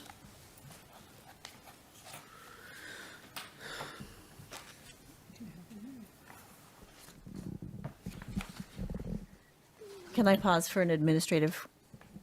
Of course. I'm just remembering. So Andrea was absent at our last meeting, and I wanted to, just for the record, confirm that she reviewed the evidence at our last meeting and certified as such. So she's eligible to participate in this. Thank you, Andrea. Did we? Yeah, that's always fun. Did we talk about pets, dogs and cats? I don't think, I don't believe it's come up. The building would allow for pets. And based on our experience, anywhere from 30 to 40% of the residents could have a pet. Ms. Flannery? Just a question back to the traffic, if you will. And the weekday morning peak and the evening peak hour, what are the hours that you're using? When do you refer The to- exact numbers I could look up, it is probably 7:30 to 8:30, Okay. 4:30 to 5:30, Okay. that time. Yeah. It's typically between 7 and 9 and 4 to 6, and then we break it down to the peak of those 2 hours. Okay. Yeah. Thank you. Just make a comment. Please. Appreciate that, thank you. This is obviously a really challenging road. It's a challenging area. And the residents that are already there are obviously not thrilled with their situation as it is. And we encounter this with drainage a lot, with this drainage problems, and then a new project comes in, and, the new project isn't obligated to fix the problem. It's just not it's obligated to not make it any worse. And I think we're kind of a similar situation here. It's a challenging place, and it's not great as it is. So our job, I guess, is to make sure that it's not made worse. And I think we all appreciate that there are other things that could happen there that would make it worse than this project. So I just commenting on that, I guess. I have no conclusions to draw as yet. If I could just comment, I think the biggest challenge in this area is the intersection of Dunham and Brimble, the intersection, not necessarily Dunham Road as a whole, which is a relatively low volume road. And there is a plan to deal with that intersection. So it's not something that's totally under the control of this project, but there is a solution that's coming for the intersection.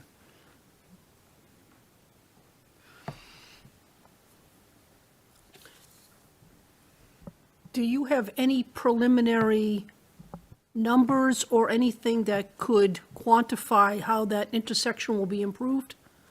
Yes, that's in our traffic study. It's definitely an improvement over the existing condition. We assumed the roundabout was in place for our no build and build conditions. So that Okay, my those mistake. I'm numbers, sorry. yeah, those numbers are in the study. Okay. Okay.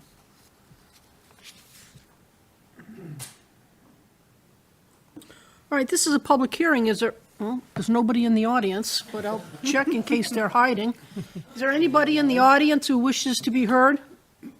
Present here, I mean, at the middle school. Is there anybody present on Google Meet who wishes to be heard on this topic? I'm gonna call people as I see them unmute, so Okay. we'll go one at a time. If you do want to raise your hand, if you know how to use that function, you can do that. The first person I saw was Kathy Burak.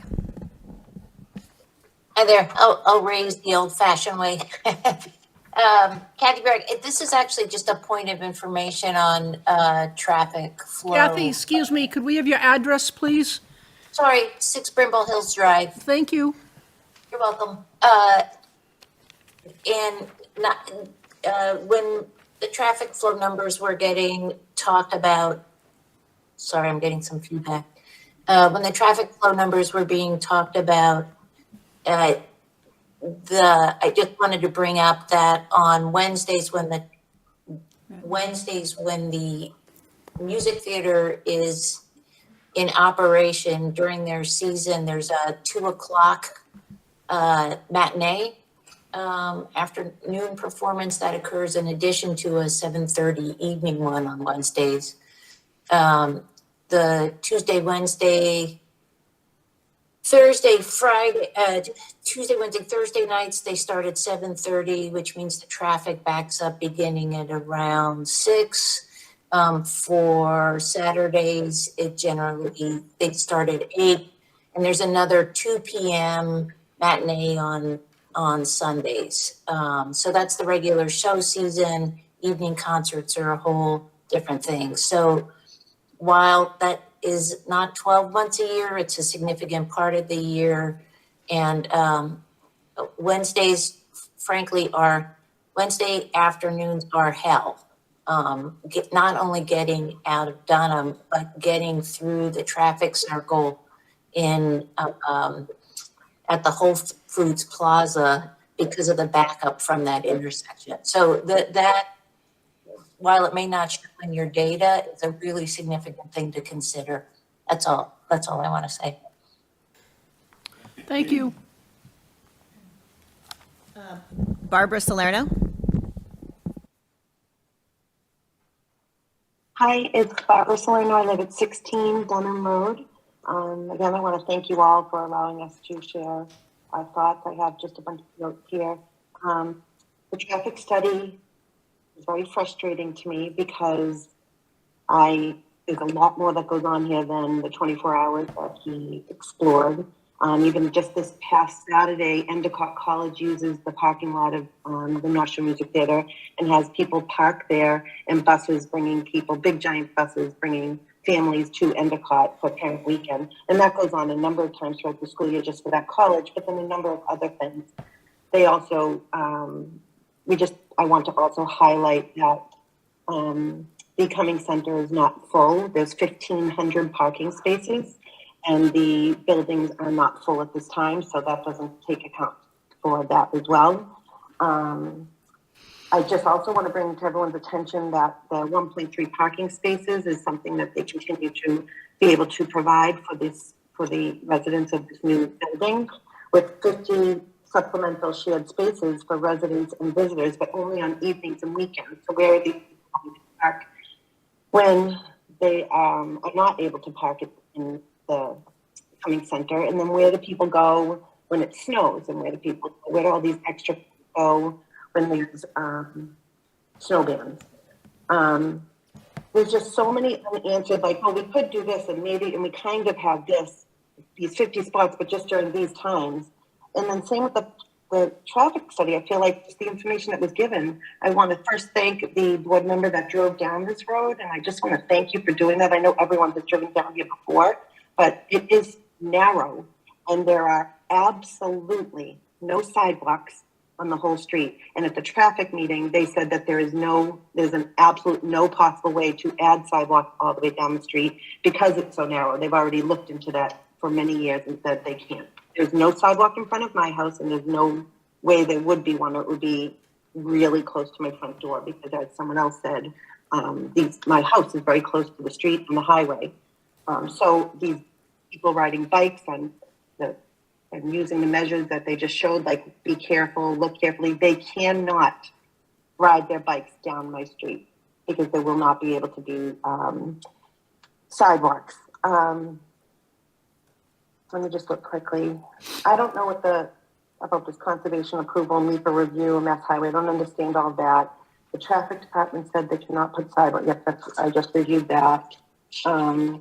Dunham, to say Dunham is a low volume traffic road, it's a good thing I was on mute because I was screaming. I'm like, that was it's not just because I live here. Everyone knows that's the most ridiculous statement you've ever heard because we've got the play, we've got the Cumming Center, we've got, and then if this were added, if everyone in that building had just one car, that's 160 cars coming in and out. And then when Kathy just talked about Wednesdays, there are matinees and there are different little kid shows throughout the day around Christmas and during the summer and other times. There's concerts added to the that no one mentioned. It's constant. There's big trucks going by all the time now. It's just insane. It's really bad and it's constant. And to say that it's a low traffic road is offensive, frankly. As far as crashes, I've lived here since 2004. I personally have had 2 accidents, one where someone flew around the corner and my children were in the car and I was bringing them to North Beverly Elementary at the time and they totaled my car because my bags went out. Another time, my husband, actually 2 other times, once my husband got hit and I got hit just backing out of our driveway. We put our hazards on and it's gotten that much worse. So whatever the study is saying, it was very carefully done to make sure it wasn't during peak times, which is most of the time. The play takes maybe like a week break or 2-week breaks here and there between different shows, but it's constant. And like I said, the Cumming Center isn't even full. As far as the radar, I'd like to know where the radar was placed for 25, 26 miles per hour, because that is completely not appropriate because we had the mayor bring to our street to slow down the traffic and they did it for about a week. And I would say every single car that went leaving this road, got pulled over for speeding. I actually had years ago, a friend was parked in front of my house picking up her son, and a drunk driver came from the music theater and smashed into her car, and it was parked on my grass. It's not a safe road for more traffic, and it's not just Dunham, it's whatever's leaving Dunham. I mean, even in the mornings, I bring my son to school, and just getting out the traffic on Brimble because of all the traffic with everything else that's being built. Another question I had was the other projects that you mentioned with Lantern and the rug store. And I know about that. I know with Anchor Point Residential and Bristol Village Living Arts. So I'm assuming they're coming by. They're going to be built somewhere near us. And that's just more traffic. I guess I want to finish with, it's just not safe, and it's not just leaving Dunham Road. It's also entering the road. The cars that come into the play go out. The cars that go out also come in. It's constant. I can't have people pick up the kids from a play date here at nighttime because they can't even get on my road. So we walk the kids sometimes down the street so that they can just get in the street. It's that ridiculous. But it's really the safety I'm worried about because they fly on this road to begin with. There's too many cars going down this road as it is. It's congested. It's just so congested. And the last thing is we were told that the phase 2 piece, I mean, I do see that Kathleen's on the call and I want to thank you for coming because I know that it's a holiday and you were planning on being with your family. And if she can hear me, she had met with the neighbors and told us that something is getting on a docket in March. And the reason that I've learned from also the mayor and others that the reason that we're starting from square one is because this was started and then the ball got dropped and no one followed up with this. So that's why we're starting on. So everyone knows this was needed and it's been needed. And the confusing part, just as like a layman, a mom, just someone who lives here who doesn't know a lot about the politics, is when we built the Whole Foods area, we didn't do it until we made sure the traffic measures were there for safety reasons. So why aren't we doing that for here too? Because it's not just Dunham, it's all around Dunham. So thank you very much. Thank you very much. I just wanted to clarify. So I don't mean we're starting over with phase 2 entirely, where we went back to the drawing board to look at a new design that we think will be easier to build by moving further away from this particular parcel where the grade changes were too significant across the highway, and did not have a lot of support from the state for us to build the project there. So not that we've been constantly working on this project for years, trying to come up with a good solution for the design, and we finally came to the conclusion that the where we were looking at it was not the right place, and so now we're looking at and having a new engineer look at it to bring us new ideas, which we've already looked at and started evaluating. Thank you for that. The mayor did share a little bit differently, that it did kind of, the ball got dropped for 10 years, but I am grateful that it's back on people's minds.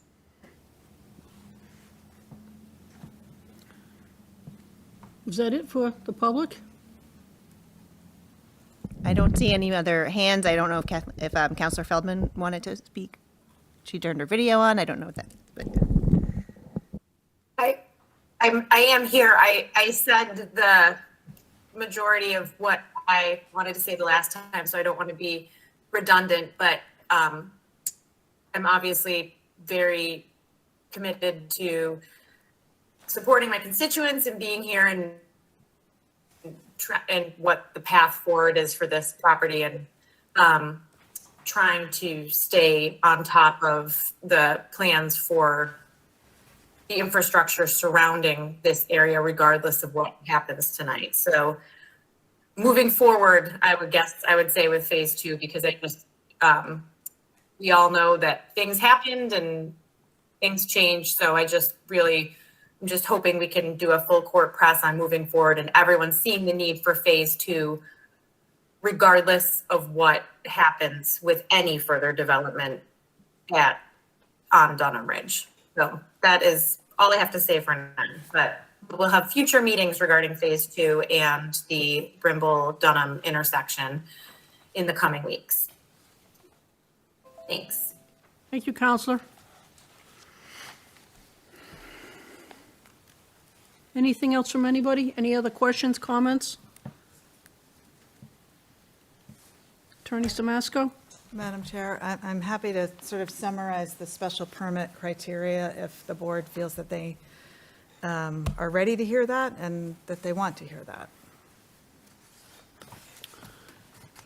that. Sure, that would be fine, thank you. So as members know, there are certain criteria for the issuance of the special permit for parking, which is the only special permit that we are seeking from this board to reduce the parking based on the unique residential use that's for this site, which as far as I know, it is the first subsidized elderly housing project that's been developed as an apartment model purely, as opposed to some sort of assisted living or congregate living model. So the first criteria is that the specific site is an appropriate location for the proposed use, and that the character of adjoining uses in the district will not be adversely affected. So for that, I would say that the zoning ordinance tells all of us that the subsidized elderly housing use is deemed to be appropriate in all districts, virtually in the city, by special permit, indicating, and I believe it's one of the only uses that is so designated, because it recognizes that there is a need in our community for different housing alternatives for folks that are over 55. And the recent master plan process recognized the growing cohort of 65-plus residents in the city of Beverly. It's expected to grow to 22.8% of the city's population by 2030. And the master plan says, and I think this is significant, that this demographic shift indicates the need for housing alternatives that can accommodate a growing senior population, including more accessible units, supportive services, lower maintenance burdens, and access to transportation and open space amenities. While I'll grant you that we're a mile away from transit, so we don't necessarily hit that one on the head, I think the applicant has really committed to do quite a few measures over and above what I've seen, frankly, other project applicants commit to during this process to make up for that lack of proximity to transit, and we're working it as hard as we can. And I think that the result has been quite good in that regard. This project, again, to emphasize, has while I know it's not as affordable as folks might hope that it would be, it's 15% of the units to be permanently restricted as affordable units in perpetuity is a significant bonus and I think important component for the board to take into account. I think that the site, although we should not forget that the site is actually located in an existing industrial campus. There are adequate services. There are, it's not as though the city has to bring in new municipal infrastructure to support this use. And I think that this also, though I know it can be received as being a sledgehammer. It's not intended this way. I think that this project is appropriate because it provides a softer traffic impact than would otherwise be available to a developer by right on this site. And it's just, I think in the past, boards have, when we permitted the Vitality site, this was something that was really attractive to not only this board, but other boards reviewing the project, that it provided some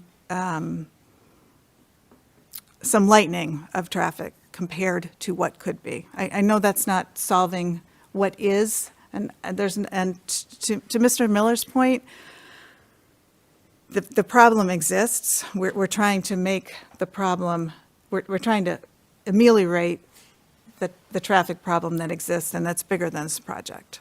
And I think that's the best that we can do at this point.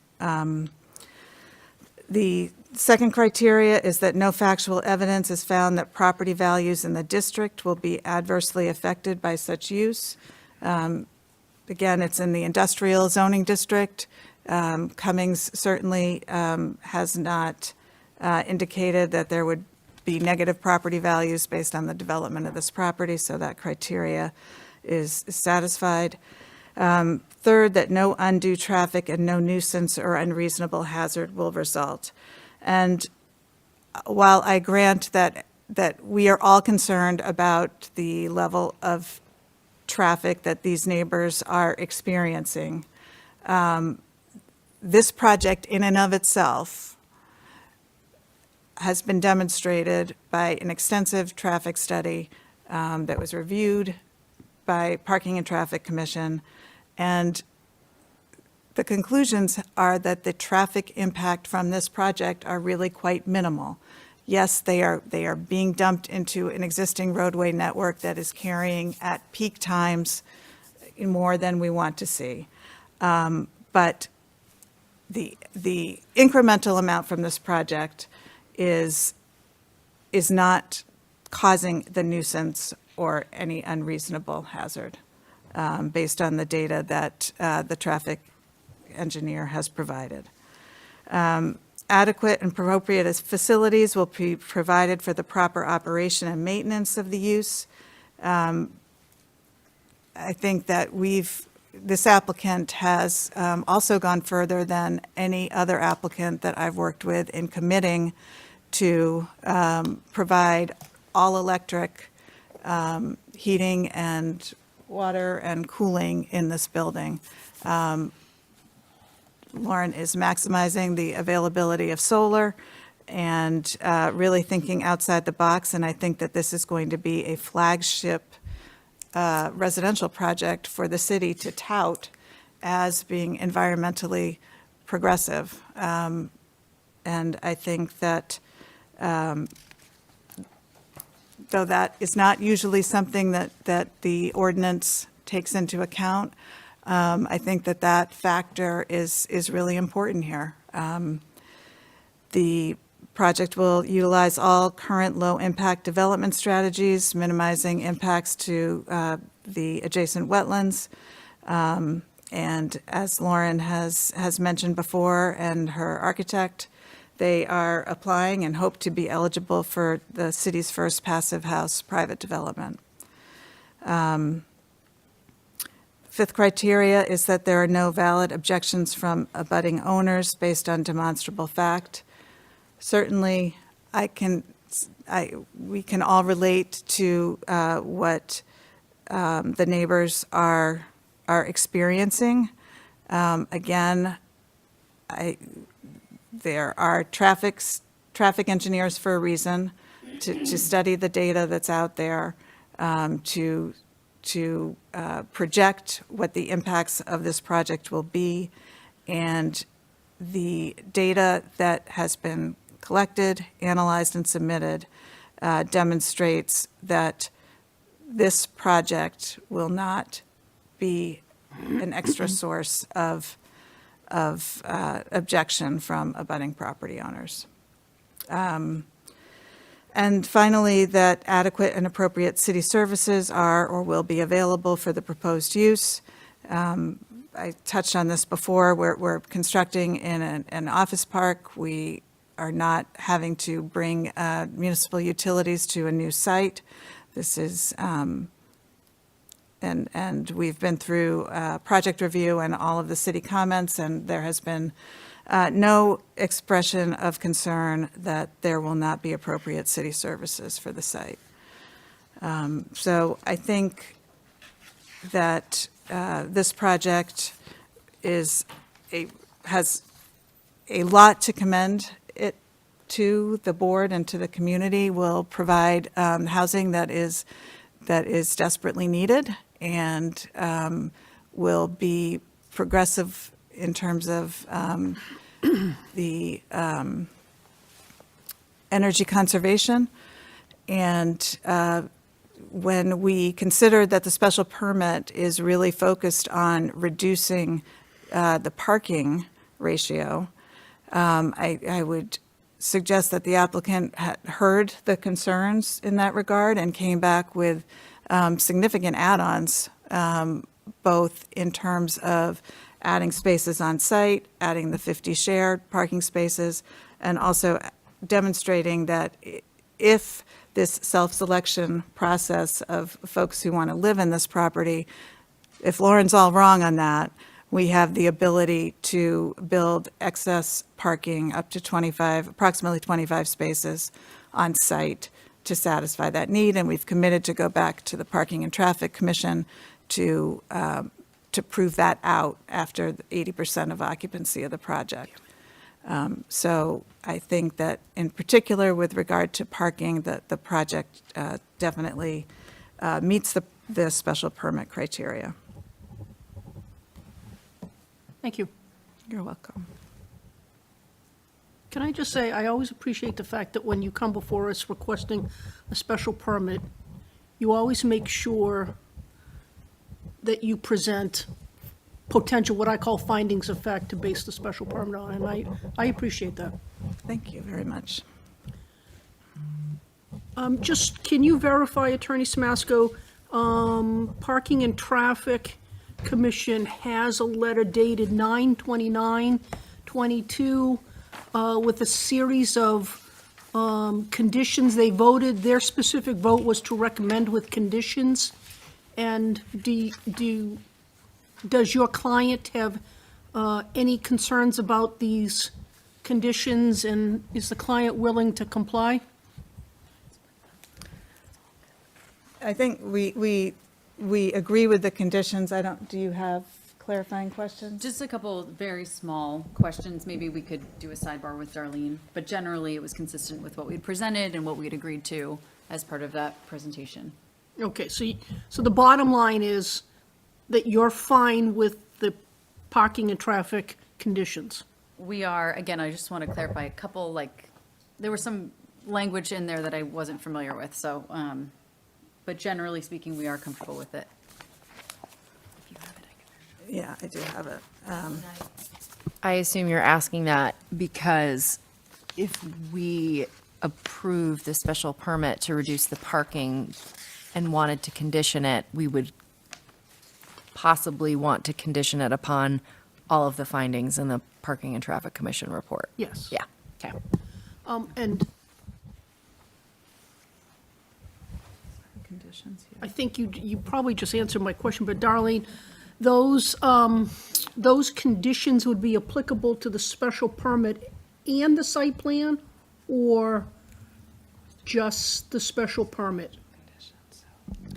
The Parking and Traffic Commission reviewed the site plan and the special permit. I think that since the special permit in this case is for the parking, there are other things that they reviewed regarding traffic. So I think it would be best to put it on both. Both, okay. Ellen, for what it's worth, that's what I was thinking. Yeah. Because I don't think they're severable entirely. Okay. And if I might just clarify on the conditions, I think were a couple of items that were investigative items. For example, the via share is something that, certainly Lauren, and I will say for myself, because there are other clients for whom this could be a useful thing.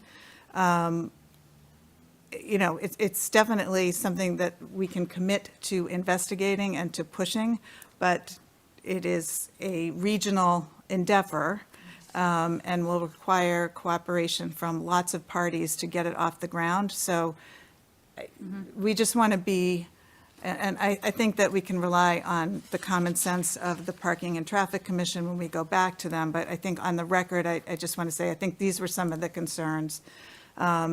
There were some language in the report about the traffic calming without having designated anything. And I think there's a commitment, again, to exploring what those are.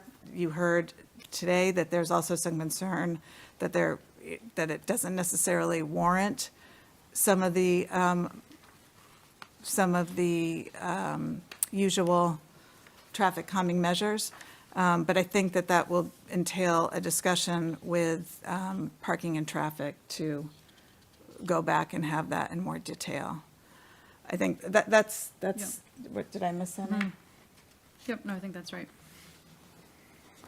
But I think we can live with the wording of the conditions as long as, I think this is on the record, that the understanding, I think the conditions are worded somewhat in an open-ended way.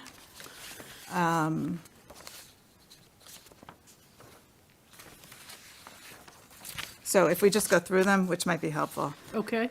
Number one, that the shared parking agreement with Dunham Ridge referenced in the report would be reviewed and approved by the city. That one's fine, no problem with that. 4 additional parking spaces, number 2, that one is also fine. Number 3, regarding the reserved parking spaces and going back to parking and traffic and to the planning board as a modification to site plan review, that's absolutely fine. I think number 4 is just the concern that all of the transportation demand management measures proposed in the original application shall be implemented by the developer. And as I said, 2 of those stand out as being things that we Lauren is undertaking to investigate. And they were presented as such, and we can commit to that investigation, but we don't have the goal line necessarily to commit to, if that makes sense. Number Could I ask a 5. question there? Sure. So, and what are the two that you're talking about? And this comes back to my question when I asked earlier, when I said you were committed to rideshare, and I said, not a feasibility and all that sort of stuff. It's kind of going to that question. Committing to explore something is a lot different than committing to move forward with it. If the project was to become a reality in Beverly, a commitment to move forward or something along those lines, as opposed to, we're going to investigate the feasibility of solar on the roof. The things that we hear all the time that never happen. So I'm just putting that out there. And, I understand. I think it's important. This is such an important issue for the neighbors. And I guess the concern is if, getting this off the ground is a $500,000 price tag, for example, for the city of Beverly. And there are no other developers that this board has imposed this contribution to. That's not going to fall on this, that would not be a fair condition for one project to shoulder that expense. So I think that's what I'm getting to, Mr. Beckwith, is that it is very feasible that the cost will be something that may not be feasible. The city may decide it's not feasible. So I think there has to be some understanding that there's some wiggle room in there. And I think that this condition came forward really because the usual condition that is put in these recommendations is a contribution to a regional traffic agency that really doesn't provide any. I think that their goals are worthy, but they have yet to really follow through on any concrete traffic demand management strategies at all. And so instead of continuing to have that condition, I thought it would make much more sense to see if there's a way that we can leverage these projects to bring a rideshare to the city. But I can't commit this one client to shoulder that burden. And I value your, being clear about that before we were to condition, and then this language was to be negotiated differently. I know I'm only one vote on the board. I personally wouldn't want to vote on conditions that we're going to let other people figure out what they finally are on this project. I would rather see that the condition actually spell out the vagueness you're looking for, in which case I wouldn't support it, but then to say, well, we'll come to some sort of resolution on the issue, because I think it's the planning board's responsibility in this case to really make sure that we know what we're voting on. So if I understand correctly, Mr. Beckwith, you're not comfortable in altering the number 4 that would somehow set some kind of language, and I'm obviously doing this off the top of my head, that would suggest that the applicant and the Parking and Traffic Commission will reach agreement on transportation demand management measures to be implemented by the applicant prior to. You don't want it left for them to negotiate. He doesn't want an agreement to agree. Is that basically it? What I want is the planning board to actually know what we're voting Yeah. on. I mean, that's it, rather than to have it be determined by others, so. I was sort of thinking along those terms too. Like, we've heard a million times, this building is solar ready. So what? And we never hear further back from whether they put solar on it. Maybe what we're looking for is a commitment to not just investigate, but to report to us the result of that investigation. So if there was a commitment to prepare a report on the feasibility of rideshare, maybe that's a little bit more of a firm stance than just agreeing to agree or committing to investigate. How do I know if you investigated? If you commit to a report and that report has to be presented to us and we determine that that's a complete report and the occupancy permit is based on it, for instance, maybe that's more of a firm stance than just saying, I promise I'll investigate. Yeah, I mean, to me, it would be even a step further. It would be to say, to support up to X dollars amount or something like that. I'm wondering if,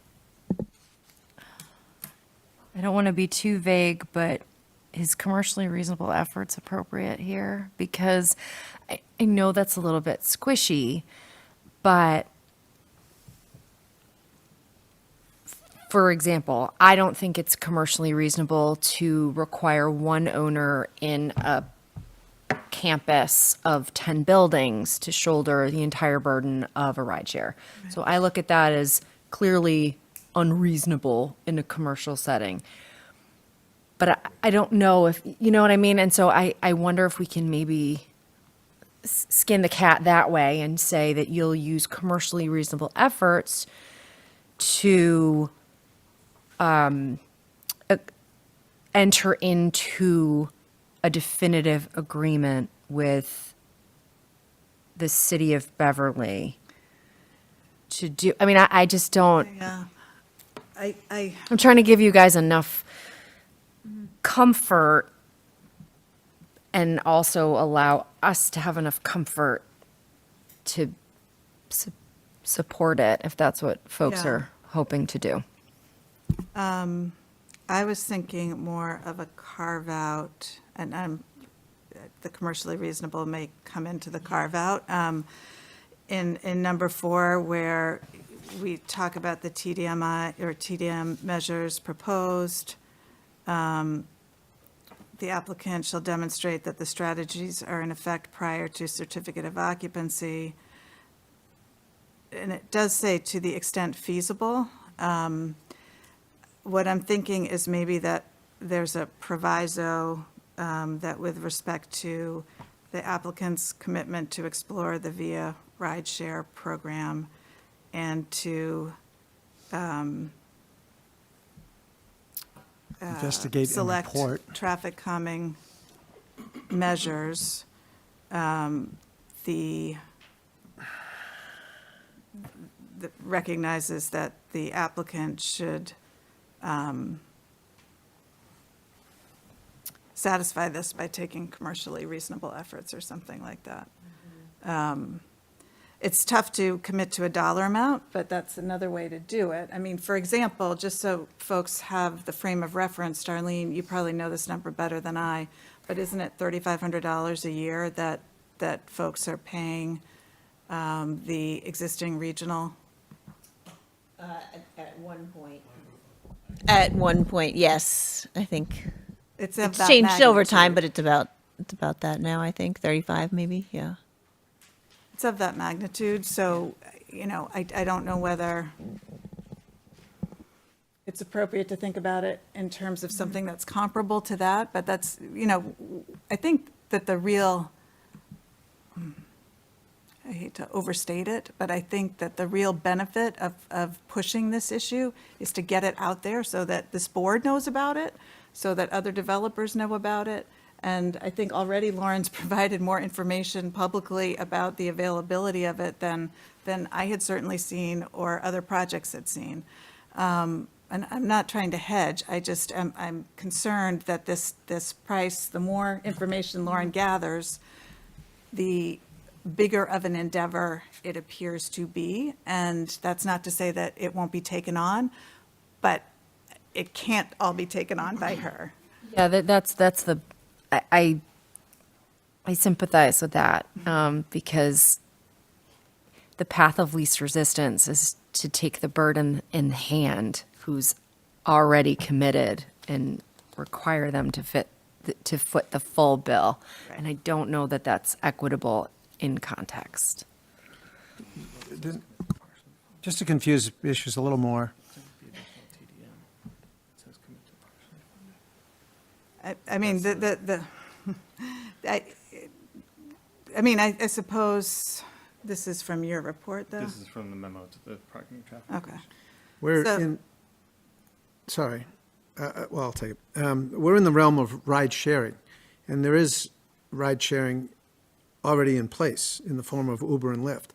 So maybe your commitment could be to training people to use Uber and Lyft, because with my experience with the over 55 crowd is they're not real good at it. And maybe there's some kind of stipends to people to use Uber and Lyft. That's something that's already in place and could be a commitment of a finite amount.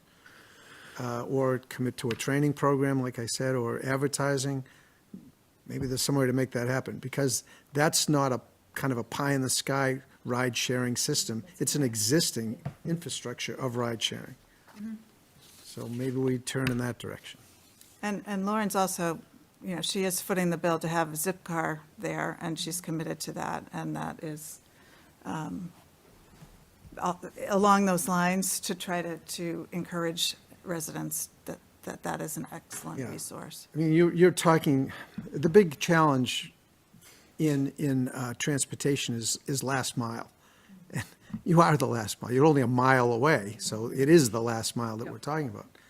And a ride share from that place to the nearest train station is about $4. So, this is not an insurmountable thing as far as that goes.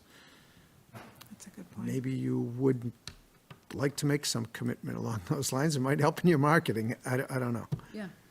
I mean, that would be simpler probably than the VIA, because it's, like you said, it exists. We could get people resident gift cards, like when they move in, there's a clear path to that. I think, like we said, our concern with the VIA is that it's just really big and regional and complicated, right? There's a lot that's involved, so.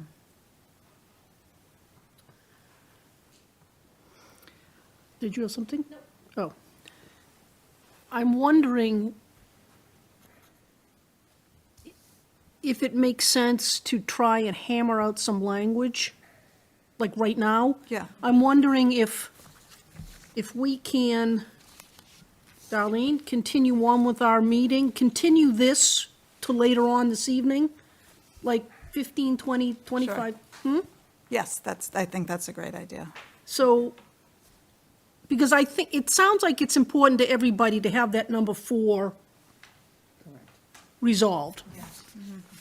So instead of, I think, batting it about now, I think we should give the applicant an opportunity to construct some language, then bring it back to us, and then let's see what we have to say. What do people think? I think that's a great idea. The one thing I would just add to that is that are you comfortable with 5 and 6? So I just want to make sure that you're able to have enough time to wordsmith as best you can in this environment. But is there anything we need to talk about on 5 and 6 before you do that?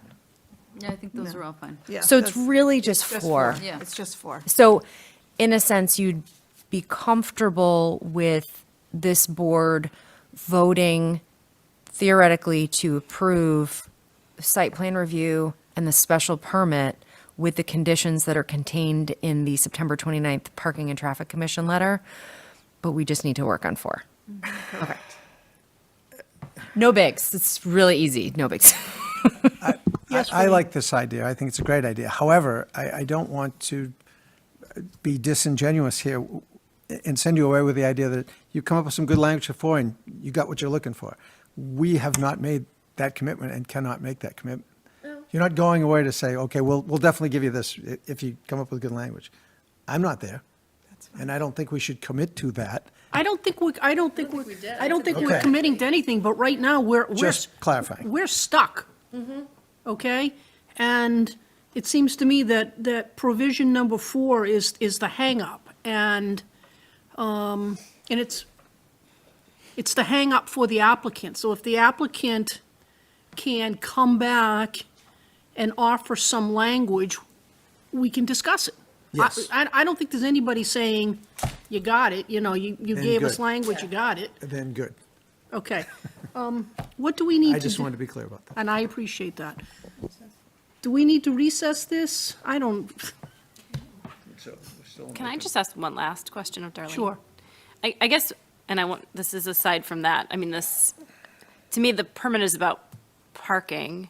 I think ride sharing is certainly relevant to parking. It sounds like, to me, it sounds like the program we're talking about likely wouldn't be needed fully until 2026, right? It sounds like the neighbors are saying like, the city needs to have its eye on the traffic piece now, so things like the traffic calming, are there any other routes to try to get those things done besides incorporating in and around this program? I mean, it just seems like some of these things like senior ride sharing I've been hearing about for years, things like traffic calming around when the music theater's operating, I feel like we hear about free, I don't know, I just wonder like, is there another route to get some of the concerns met outside of this process? I wish. Well, sure. I mean, the ride share is something that we'd already started working on. But, it costs the city of Salem $25,000 a day to run that program. So, yes. I believe that's the number I had. They significantly subsidize it. So maybe that's off, but something like that. They also don't charge very much. So I don't know. Hopefully that's evolved since they first started it, but and it's funded by private development as well, or private entities. So, there's things that we work on over time to put into place. But I can't say, if I could tell you right now, yeah, there's something else we can do, we probably would have been doing it. But I mean, the thing is, nothing is done in a vacuum. We all have to work with partners, and the entity that has owned the site has not wanted to work with us on anything prior to this. So, Lauren's really, I think, has pushed them, in my opinion, to kind of want to be more collaborative. And sounds like they are willing to be more collaborative now on solutions. But Let's go talk it through. Okay, so what are the Robert's Rules of Logistics here that, I mean, if we're going to move on to, we also, I would add, do not have very much know. else to talk about. But if we are going to move on, I would say we would recess this hearing and come back to it to go to the next hearing, which we're then just extending, and then, okay, so we recess this public, what time, it's 9:32.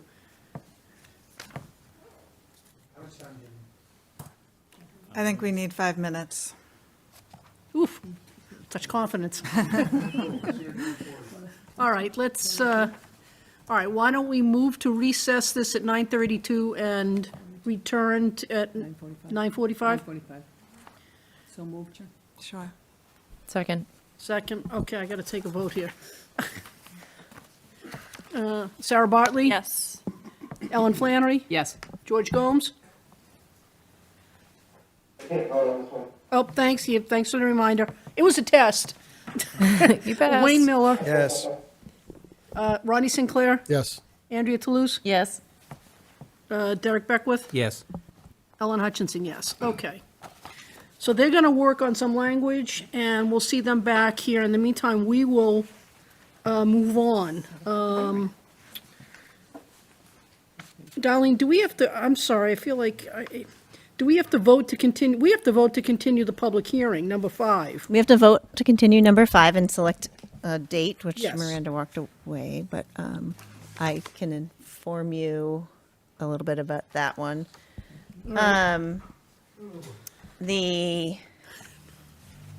So we have to vote to continue it and select a new date for that hearing.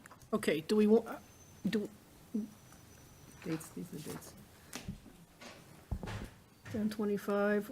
So do we want to set it for 10:25? They are returning to the Parking and Traffic Commission That day? in November. In November? Oh, which is why I was going to ask her before she headed out, but I think it doesn't make they're going back to the Parking and Traffic Commission, so it doesn't make So sense. do we want to do it November 15th then? Yes. Okay. I mean, I think that makes the most sense. Okay, so just to make sure everybody, we're all on the same page, we're talking about agenda item number 5. It's the, what's been known as the Family Dollar Tree project, and they want to continue the public hearing from tonight to November 15th, 2022. So I would welcome a motion on that, please. So moved. Thank you. Seconded by Flannery.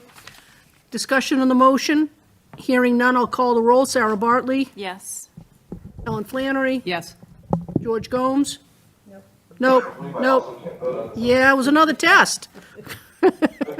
Doing really well, George. Wayne Miller? Yes. Ronnie Sinclair? Yes. Andrea Toulouse? Yes. Derek Beckwith? Yes. Ellen Hutchinson, yes. Okay, great. So that's on for 11:15. Wow, we'll be like a week away from Thanksgiving. It's amazing. Okay, our next, my birthday was Sunday. It was. Thank you.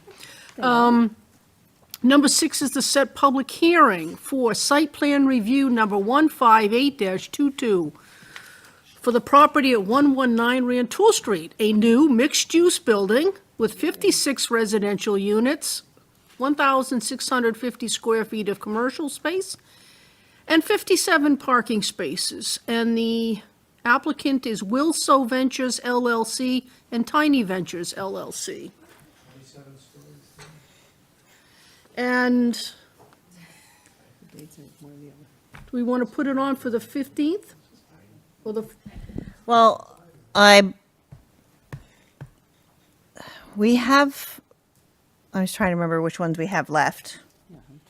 I think we have Southwest Rantoul Gateway and 218 to 24 Cabot Street. One are at each. oh, yeah. 119 Rantoul Street did actually come out of Parking and Traffic Commission. They voted favorably for it today. And it will be at DRB on Thursday. So we could put it for the 25th. Trying to think if I can get a legal ad out that fast, but originally I was expecting to go into the November meeting, Yeah, but I guess it's, 10:25? yeah, I mean, and if it's not ready, it's not ready, but Okay. at least get started. Let's go for it.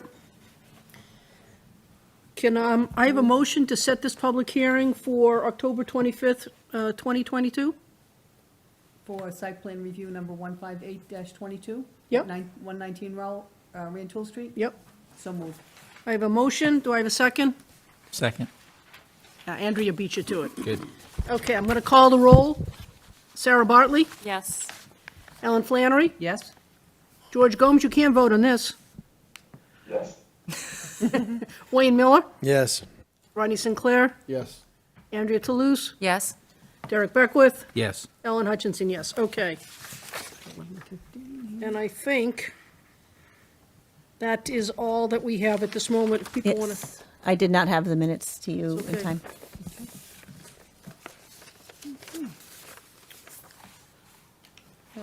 you run the business. You run the business himself?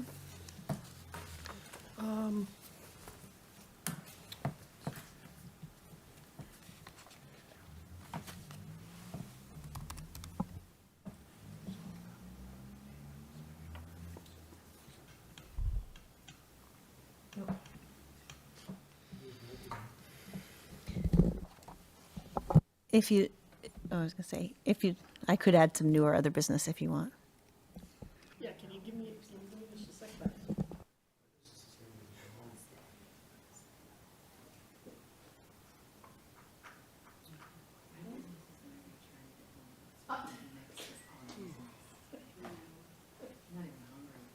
Okay. New business? Oh, thank you. New business from our planning director. Sure, a couple of updates.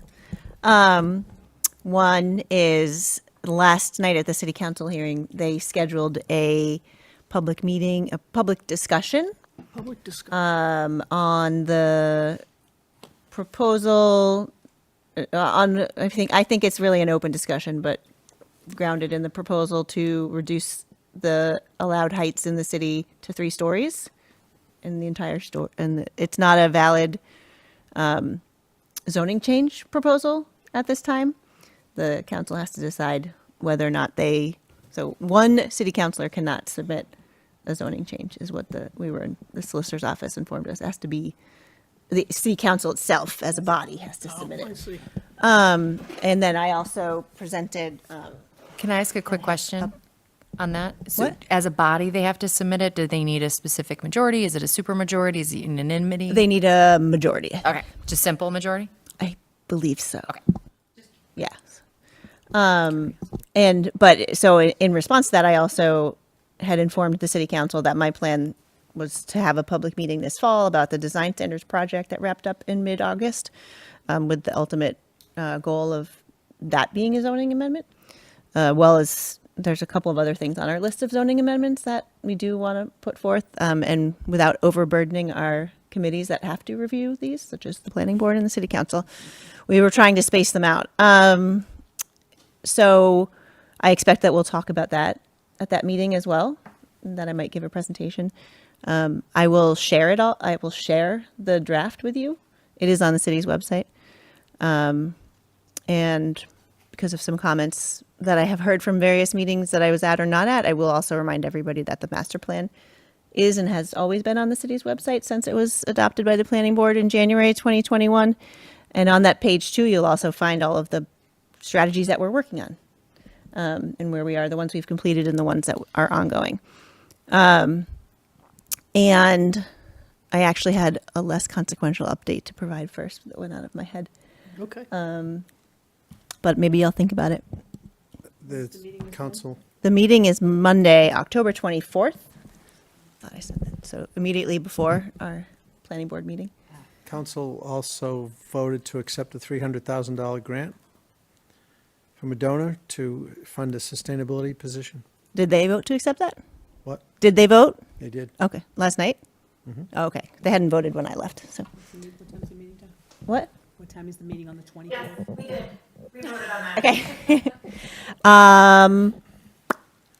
That's a great question. I don't know. I will have to look, see if it was at 6 or 7. I don't recall. Monday evening, the 24th. Yes. Yep. The one he mentioned.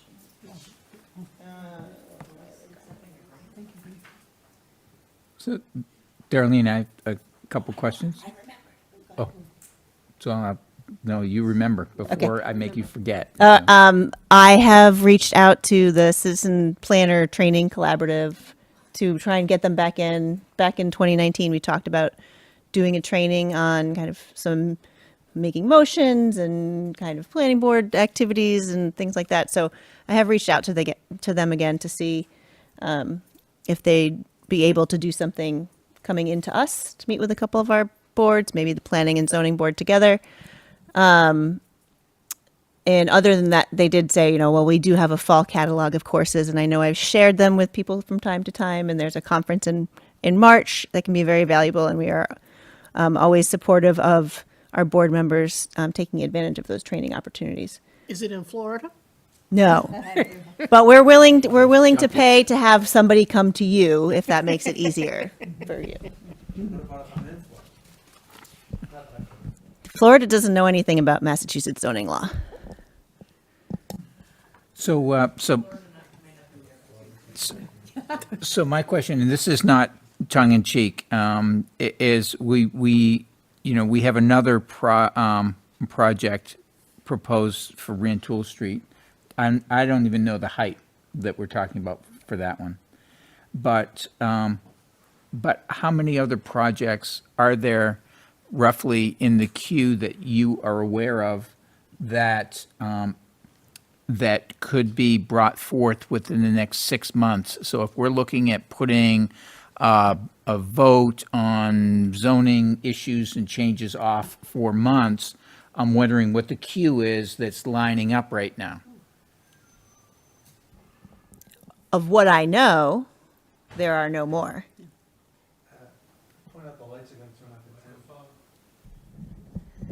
The janitors are here. There were. Of what I know, I'm not aware of any more. We have not had any others come to project review team meeting, which is usually our first step. Yep. We will get there is one before the ZBA currently, but it's not a tall building, and that will have to come to, I think it's 3 stories. That would have to come to site plan review after it passes ZBA. So that's already public knowledge. The only other one that I had knowledge of was this latest one to come through. Okay. I would say, it wouldn't surprise me if something came out of the woodwork because this has been raised. Yep. And trying to beat the deadline, right, of the public hearing. But we have 4 projects. I mean, this is, I haven't been on the planning board that long, but 4 projects of this scale within, counting this next one, within the scale of height in the city, basically concurrently, one after the other, like it's a relay. And so. It's hence my intense. question. The 119 Rental Street is a 5-story. They're not using the height overlay. Do I have to move to resume the public hearing? I do. Okay, motion on that, please? I move that we recommence the public hearing on 40 Dunham Road. Can I get a second? Seconded by Ms. Flannery. I'll call the roll. Sarah Bartley? Yes. Ellen Flannery? Yes. Wayne Miller? Yes. Rodney Sinclair? Yes. Andrew Toulouse? Yes. Derek Beckwith? Yes. Ellen Hutchinson. Yay, we're back. Okay.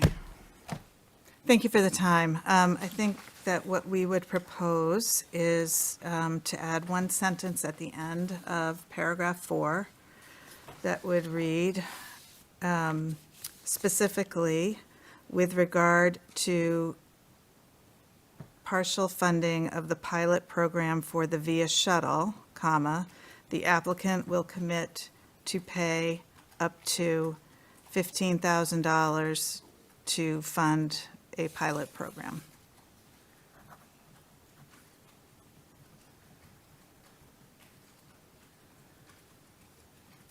Could you just read it again? Specifically, comma, with regard to partial funding of the pilot program for the VIA shuttle, comma, the applicant will commit to, or the applicant will pay up to $15,000 to fund a pilot program.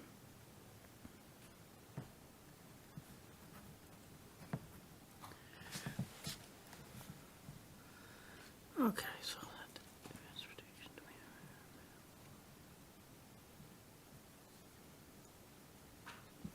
Can you read out the whole thing for me? Like how it would flow? Sure.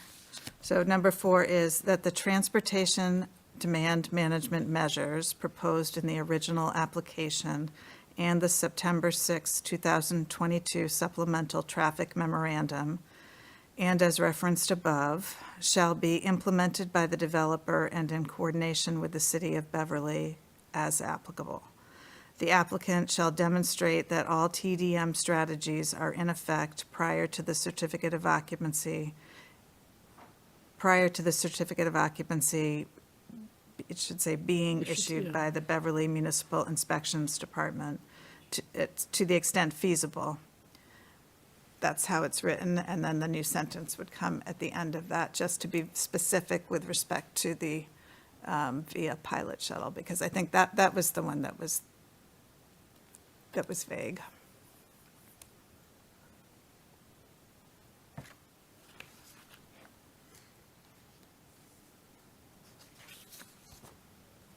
Wayne, did you have thoughts? Because I know you were concerned about us committing ourselves to something.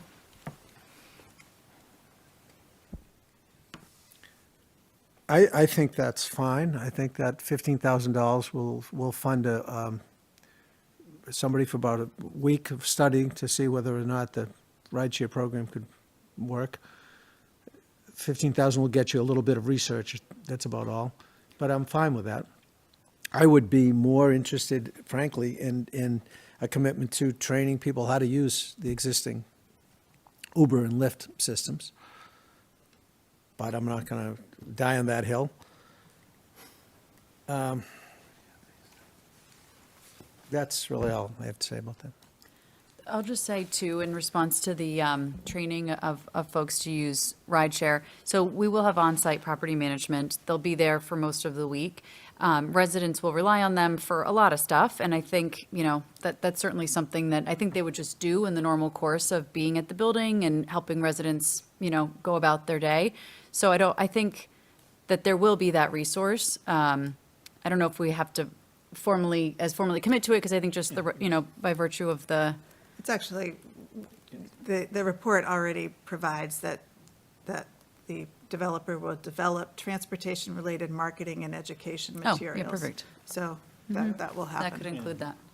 And host an annual mobility management educational meeting Yep. for residents. Yep. That's already in the TDM program. Yeah. I'm fine with that. Two other comments I wanted to make, not quite related, but I don't recall what EV charging stations you're going to have in place.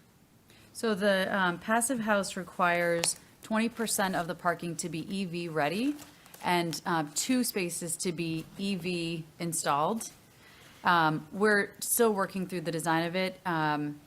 We'd prefer to have more installed. It feels like a lot are ready, but not that many are installed, according to Passive House. Yeah. So we're, it's odd, I know. And so we're trying to come to some happy medium where we got to provide the 20% EV ready, but we'd like to have more that are actually in place when residents Yeah. move in. Not to speculate too much, but by 2026, with the demographic that you're looking at, I would suggest that by 2026, 80% of your residents are going to own electric vehicles.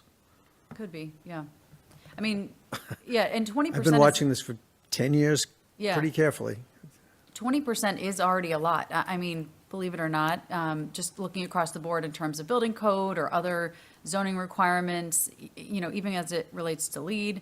So, again, we're working on that, and I think you're right. It may be that we do have much more, but then we just have to make arrangements for that, like any building, like most Yeah. buildings today. I'm not in the business, but if I were making things ready, I'd make everything ready for Yeah. EV charging. And final comment, I think that the Waring School has a passive building. I don't think you get to be the first. I think Miranda said private project, but I. Waring private? And I don't know. residential, I mean, I think. Waring's private. You might be number 2. Yeah, no, that was the first I'd heard that, so that was interesting. I have a question. The special permit, is it a reduction from 2 spaces, and I hate to be lawyery, but is it a reduction from 2 spaces per unit to 1.3 or 1.3? I thought it was 1.33 I had read somewhere. When we added 4 spaces, it bumped up to 1.33, I believe, so that is what it will be now, 1.33. Okay. It's a little bit more than that. It's like 1.36. Not to split hairs, but yeah. But for approval purposes, are you asking 1.3 or are you asking 1.33? I think for approval purposes, we should reference the parking spaces Okay. that are being provided. So 1.33. According to the site plan, and I think that will be sufficient. Approximately 1.3 per space plus 50 rideshare, or 50 shared parking spaces, excuse me. Just one more comment. The residents will know that they have 1.3 spaces, so how does that work?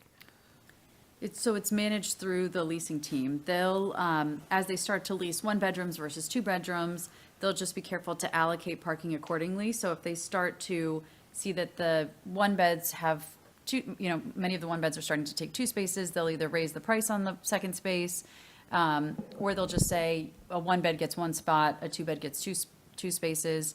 It'll all sort of depend as the lease up is going, and they'll just adjust accordingly. Yeah. And I guess my thought on that is if that's enough for you, fine. If it's not, don't lease here. Lease someplace. Yeah, and that's the idea is. I think that's the reality. Yep, that's how it that is how it will work in effect. At 80% occupancy, we have to come back anyways and reevaluate. So that'll be another check-in point just to see how it's played out.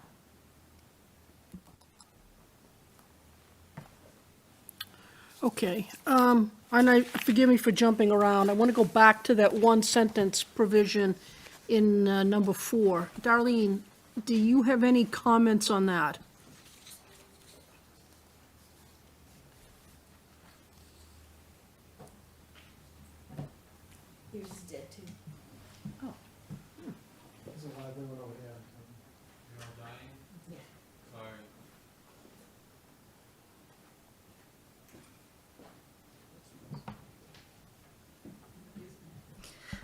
My only comment would be that the Parking and Traffic Commission Chair tried to get me to put a number on it when I wrote the letter, and I said, well, we didn't vote on a number, so next time we have to be a little bit more specific.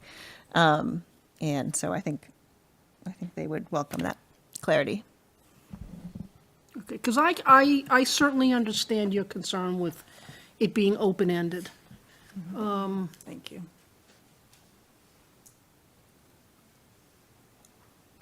Okay, is there anything left to ask the applicant, because we still have an open public hearing? Are you guys generally satisfied? The applicant offered the language, I think that by the mere fact they've offered it, they're happy with it. Are you all happy with that language in number 4? I'm happy with the language in number 4. I'm not happy with the fact that this is such a troublesome area, and I just keep thinking to myself, does any more, I know these guys want to close this out and get a vote, does adding any more time to this project going to gain us anything? Are we You going to mean- find any solutions if we drag this out for another month? I don't know if there's any more solutions to be found. Yeah, I'm not looking to drag this out. No, I'm To the just contrary. commenting on it. Okay. I think frankly, the solutions that we're talking about, or that are being proposed, are just, they're not within our control. There's not a lot we can do about them. You know, we can't do anything about the phase 2, other than contact our state and local officials and, you know, push on that. And there's not a lot I think we can do about the roundabout either, and just, so. We can't widen the street. Can't create sidewalks, you know, can't tell people not to, you know, drive down there. I don't think there's any, I don't think there's any reason to continue the public hearing. Yeah. I'm not, I guess nobody is. Nobody's thrilled with this situation. But No, I know don't if think we can do anybody about is it. thrilled with the situation. I mean, you hear, you know, you can't help but feel anguish for the neighborhood. Exactly. Exactly. But I go back to, and I've never liked that when they come back, when an applicant, not this applicant, but when an applicant comes back and says, well, the alternative use would be I despise that. But in this case, it really makes a lot of sense. I said it It's myself. just a far more intensive, it would be a far more intensive use by right. It's not, there's no, I don't know what an ideal solution is, but anyway. So, Madam Chair? Yes. I'm sorry to interrupt. Before we close the public hearing, and I don't often ask for this, but I feel compelled to ask for it.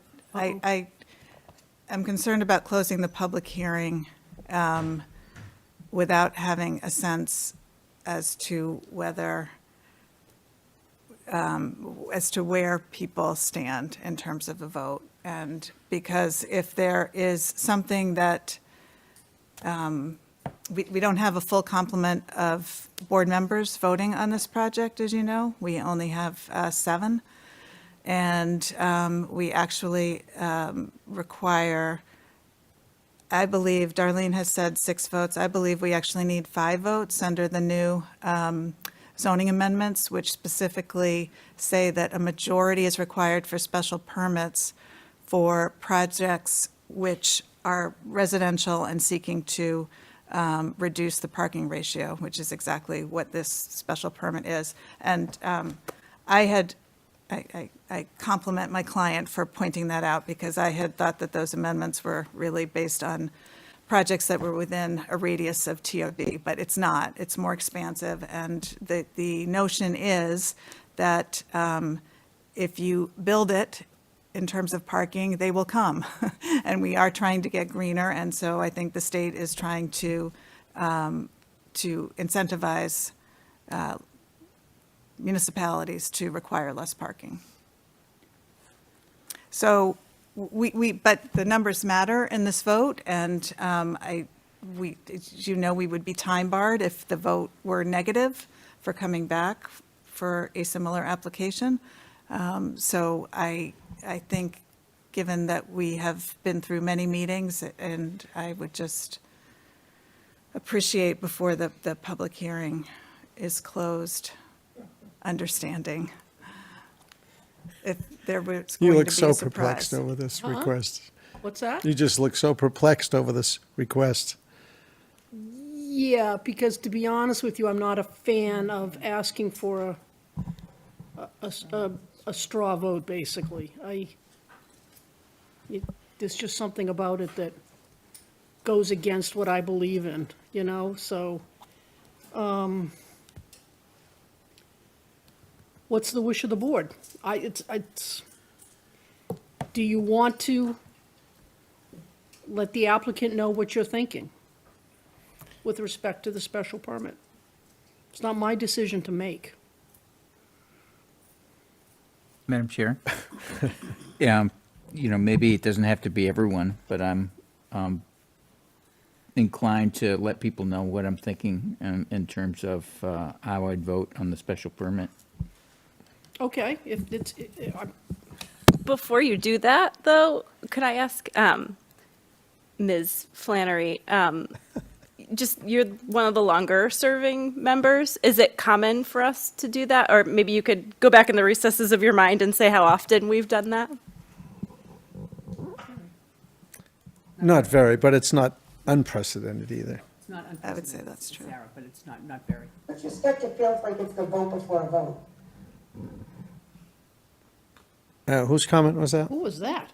I'm sorry, it's Barbara Salerno, 16 Dunham Road. It just feels like it would be a vote before voting. Okay, Barbara, with all due respect, I'd ask you not to speak unless you're recognized. Thank you. I guess I would just, this has been a process, as it should be, and as it usually is. But the financial burden for the applicant is considerable if this is a no vote. So I understand why they want to know. In this case, I'm kind of with Derek. I'm fine. I'll tell you how I'm voting. In this Well, case. you know what, you can leave it up to the individual. If you want to reveal your vote, then that's fine. If you don't want to reveal it, there's no obligation to. I feel as though we've discussed this, and it's quite clear that this is a troublesome area of the city. It's a big challenge, that we've done what we can do to mitigate the discomfort of the residents. We have a choice before us that is better than many other choices. We're asked here to vote on the parking. It's 1.3 or it isn't. That's what we're asked to vote on, clearly. And I don't think that I can justify any vote here but a yes vote.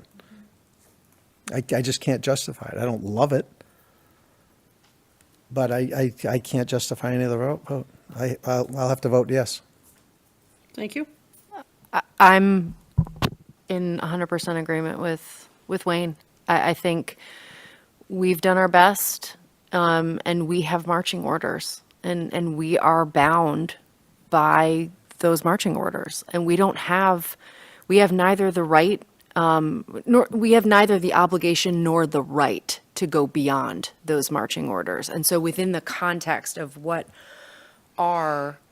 the authority is I think we've done everything that we can do. I think the applicant has shown a fair amount of diligence, and in context, I'm a yes. And I think having sat on the master plan committee for a year, we need this project. And I think I would just encourage the residents of Dunham Ridge to bring the same energy that they brought to the planning board to the process with the Commonwealth, because that's where they can make a difference now. And they've brought a great energy and enthusiasm, for lack of a better word, to our process, and I would encourage them to bring that same energy as they go forward. Good point, and I should have mentioned too that I too sat on the master plan committee, and this is what we decided. This is what we need. Constantly. So how can we say no now that we have it before us? So we just can't. Could I borrow someone's microphone?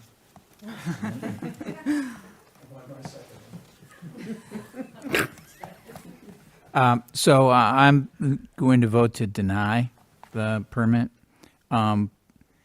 And I feel for the applicant here, because what you're doing is going into an infrastructure that is woefully ready for this project, that may be zoned for it, but in my mind, the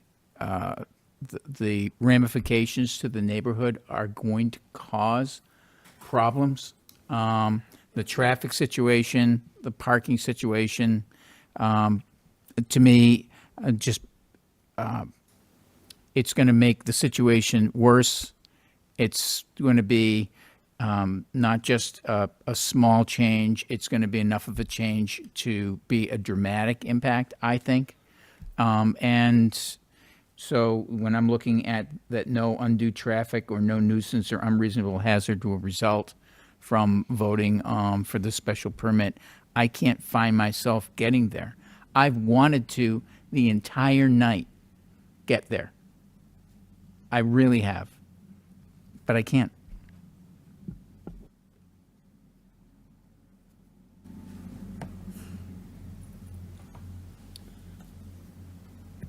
Anybody else want to be heard? Final, thank you. We're dead over here, and we're all saying,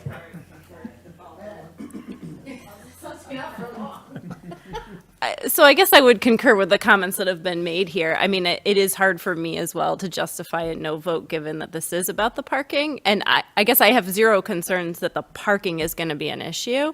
It does sound like the neighbors have significant concerns. I concur with the comments about bringing this energy to the state to get that project done. Also, to the city, to encourage the city to do everything in its power as well. I mean, I know it sounds like the city to fund a ride sharing may not be it, but maybe there's more that we could do. So I would encourage them also to continue to talk to each other and organize and talk to their city councilor as they're doing, and the other at-large councilors, because I think it's a road that actually impacts not just them. I mean, it would impact anybody who's making choices about going to the music theater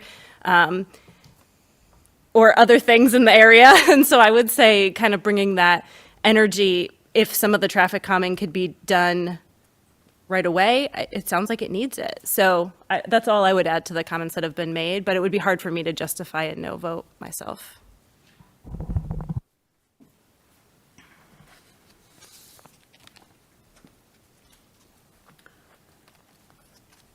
Okay, I would welcome a motion then to close the public hearing.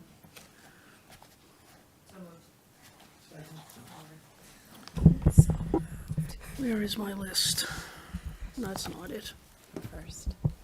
Here it is. Is there any further discussion on the motion? Okay, hearing none, I'll call the roll. Sarah Bartley, Yes. Ellen Flannery, Yes. Wayne Miller, Yes. Rodney Sinclair, Yes. Andrea Toulouse, Yes. Derek Beckwith, Yes. Ellen Hutchinson, yes. Okay, public hearing's closed. We're going to move to discussion on the merits. Okay, this is two things, okay? Special permit and then site plan review.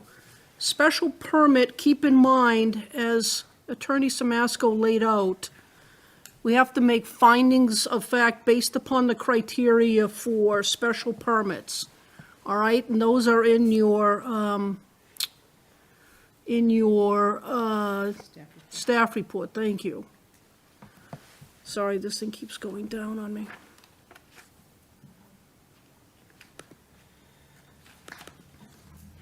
We have to make the findings of fact with respect to the special permit, but then conditions will come as well. Yes. Stretched, I'm ready. Take it away, my friend, take it away. So I'd like to make a motion to, I'll start with site plan review, to approve site plan review number 155-22, 40 Dunham Ridge, for the construction of 160 units of subsidized elderly housing in a new 5-story building with 213 parking spaces. The applicant being 40 Dunham OC LLC. Subject to, Yeah, I'm wondering if Stop me. we should, because if you're going to,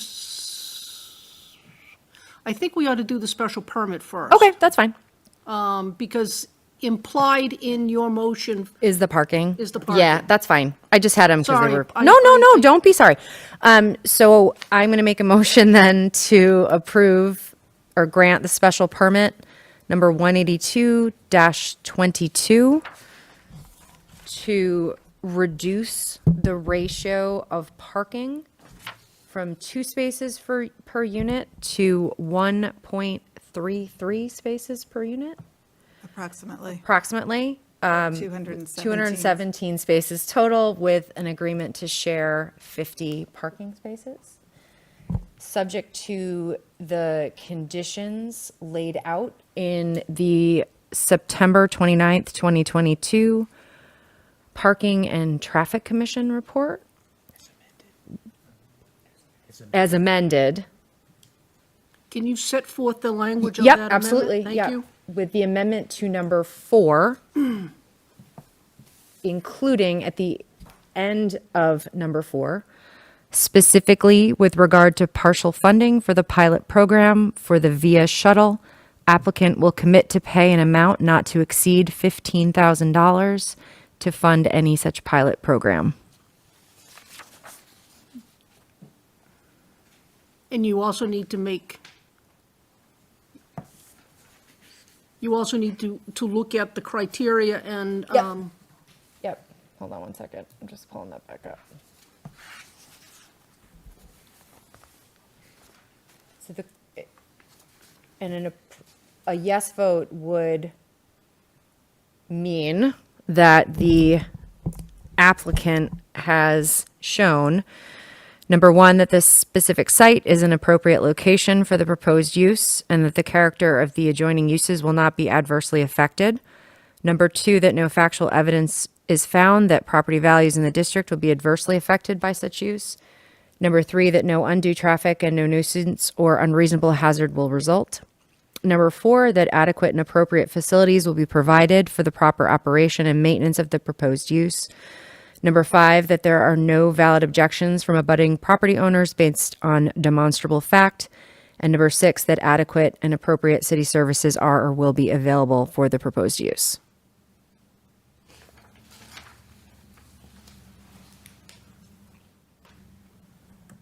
Would you also want to condition the other letters? Yep. Do we? Just for the special permit? No. I think that's just like. Yeah. Yeah, that's just Yeah. something, yeah.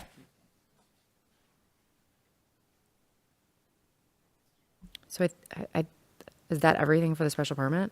I think so. I thought it sounded great to me. I think I just put you to sleep. No, not at all. We have a motion, is there a second, please? Seconded by Ms. Flannery. Is there any further discussion on the motion? Hearing none, I'll call the roll. Sarah Bartley? Yes. Ellen Flannery? Yes. Wayne Miller? Yes. Rodney Sinclair? Yes. Andrea Toulouse, Yes. Derek Beckwith, No. Ellen Hutchinson, yes. Motion passes. Thank you very much. Want to take us home with site plan review? Yes. Get ready. And then I'm going to sing Freebird. Just kidding. Sorry, it's been a long night. So motion to approve site plan review number 155-22, 40 Dunham Ridge, construction of 160 units of subsidized elderly housing in a new 5-story building with 217 parking spaces. Subject to the following conditions raised in the following reports. Parking and Traffic Commission dated as of September 29th, 2022, as amended in number 4 to include the following sentence, specifically with regard to partial funding for the pilot program. For the VIA shuttle, applicant will commit to pay an amount not to exceed $15,000 to fund any such pilot program. Subject also to the fire department letter dated as of July 26, 2022. Subject further to the Conservation Commission report dated July 18th, 2022. Subject further to the Engineering Department report dated as of July 21st, 2022. I think that's it. Design, well, they approved without conditions, did they? Yeah, the Board of Health would be one, and I would just, do you have the date on the Conservation Commission? I don't have it. Oh, sorry, they're up here. Subject further to the Board of Health report dated as of July 20th, 2022. And finally, subject to the Design Review Board report dated as of August 5th, 2022. Do we have a, Can I speak loudly? My only comment on the Conservation Commission was that note was before they actually voted. So there's a separate order of conditions, and I don't think we need to condition our reviews on the Conservation Commission. We probably should, they have their own. Yeah, because it's gonna be an order of conditions recorded with the registry, and then you're gonna have to close that out. Yeah. So minus that. so we're removing the Concom? We're removing, yep. Okay. Sorry about that. As amended. Seconded by Ms. Flannery. Is there discussion on the motion?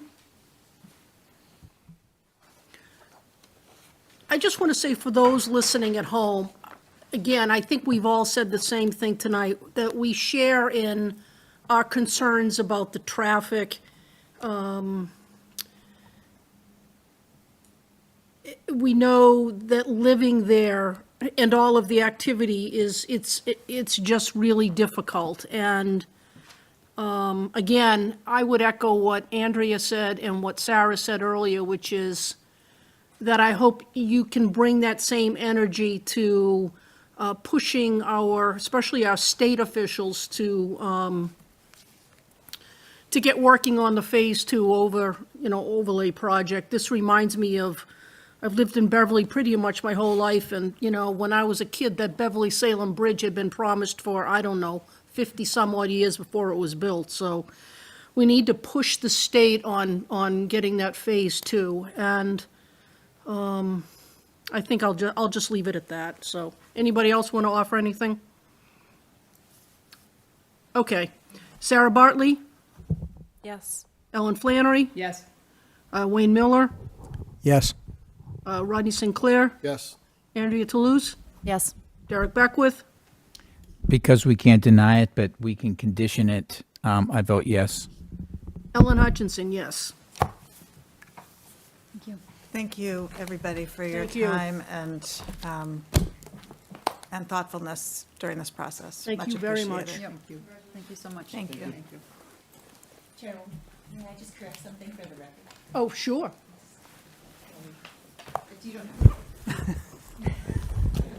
I researched my answer related to the pilot, and so it's I was mixing up my numbers, but it's $20 to $25 per ride and $12,000 a week. But that was in 2021. It may be less now, but I just wanted to make sure that was. 20 to 25, it costs the city $20 to $25 per ride, but they charge $2 per ride. And how much are they subsidizing? $12,000 a week? It costs to run $12,000 a week. That was in 2021. It might be a little bit less now. 23, yeah. But not good for traffic.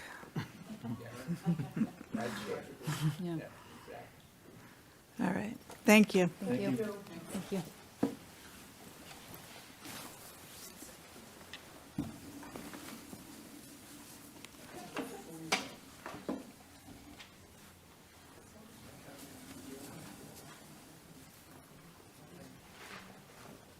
Anything else? Oh, thank you. Thank you. And then there was one. There was one voice, one on each side. Okay, I think that's it for tonight. We're back on what, the 25th? Okay. Would you like to be here or at City Hall? Here.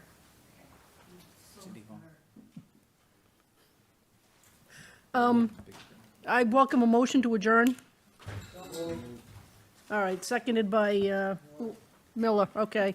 Sarah Bartley? Yes. Flannery? Yes. Gomes? Yes. Miller? Yes. Sinclair? Yes. Toulouse? Yes. Beckwith? Yes. Hutchinson, yes.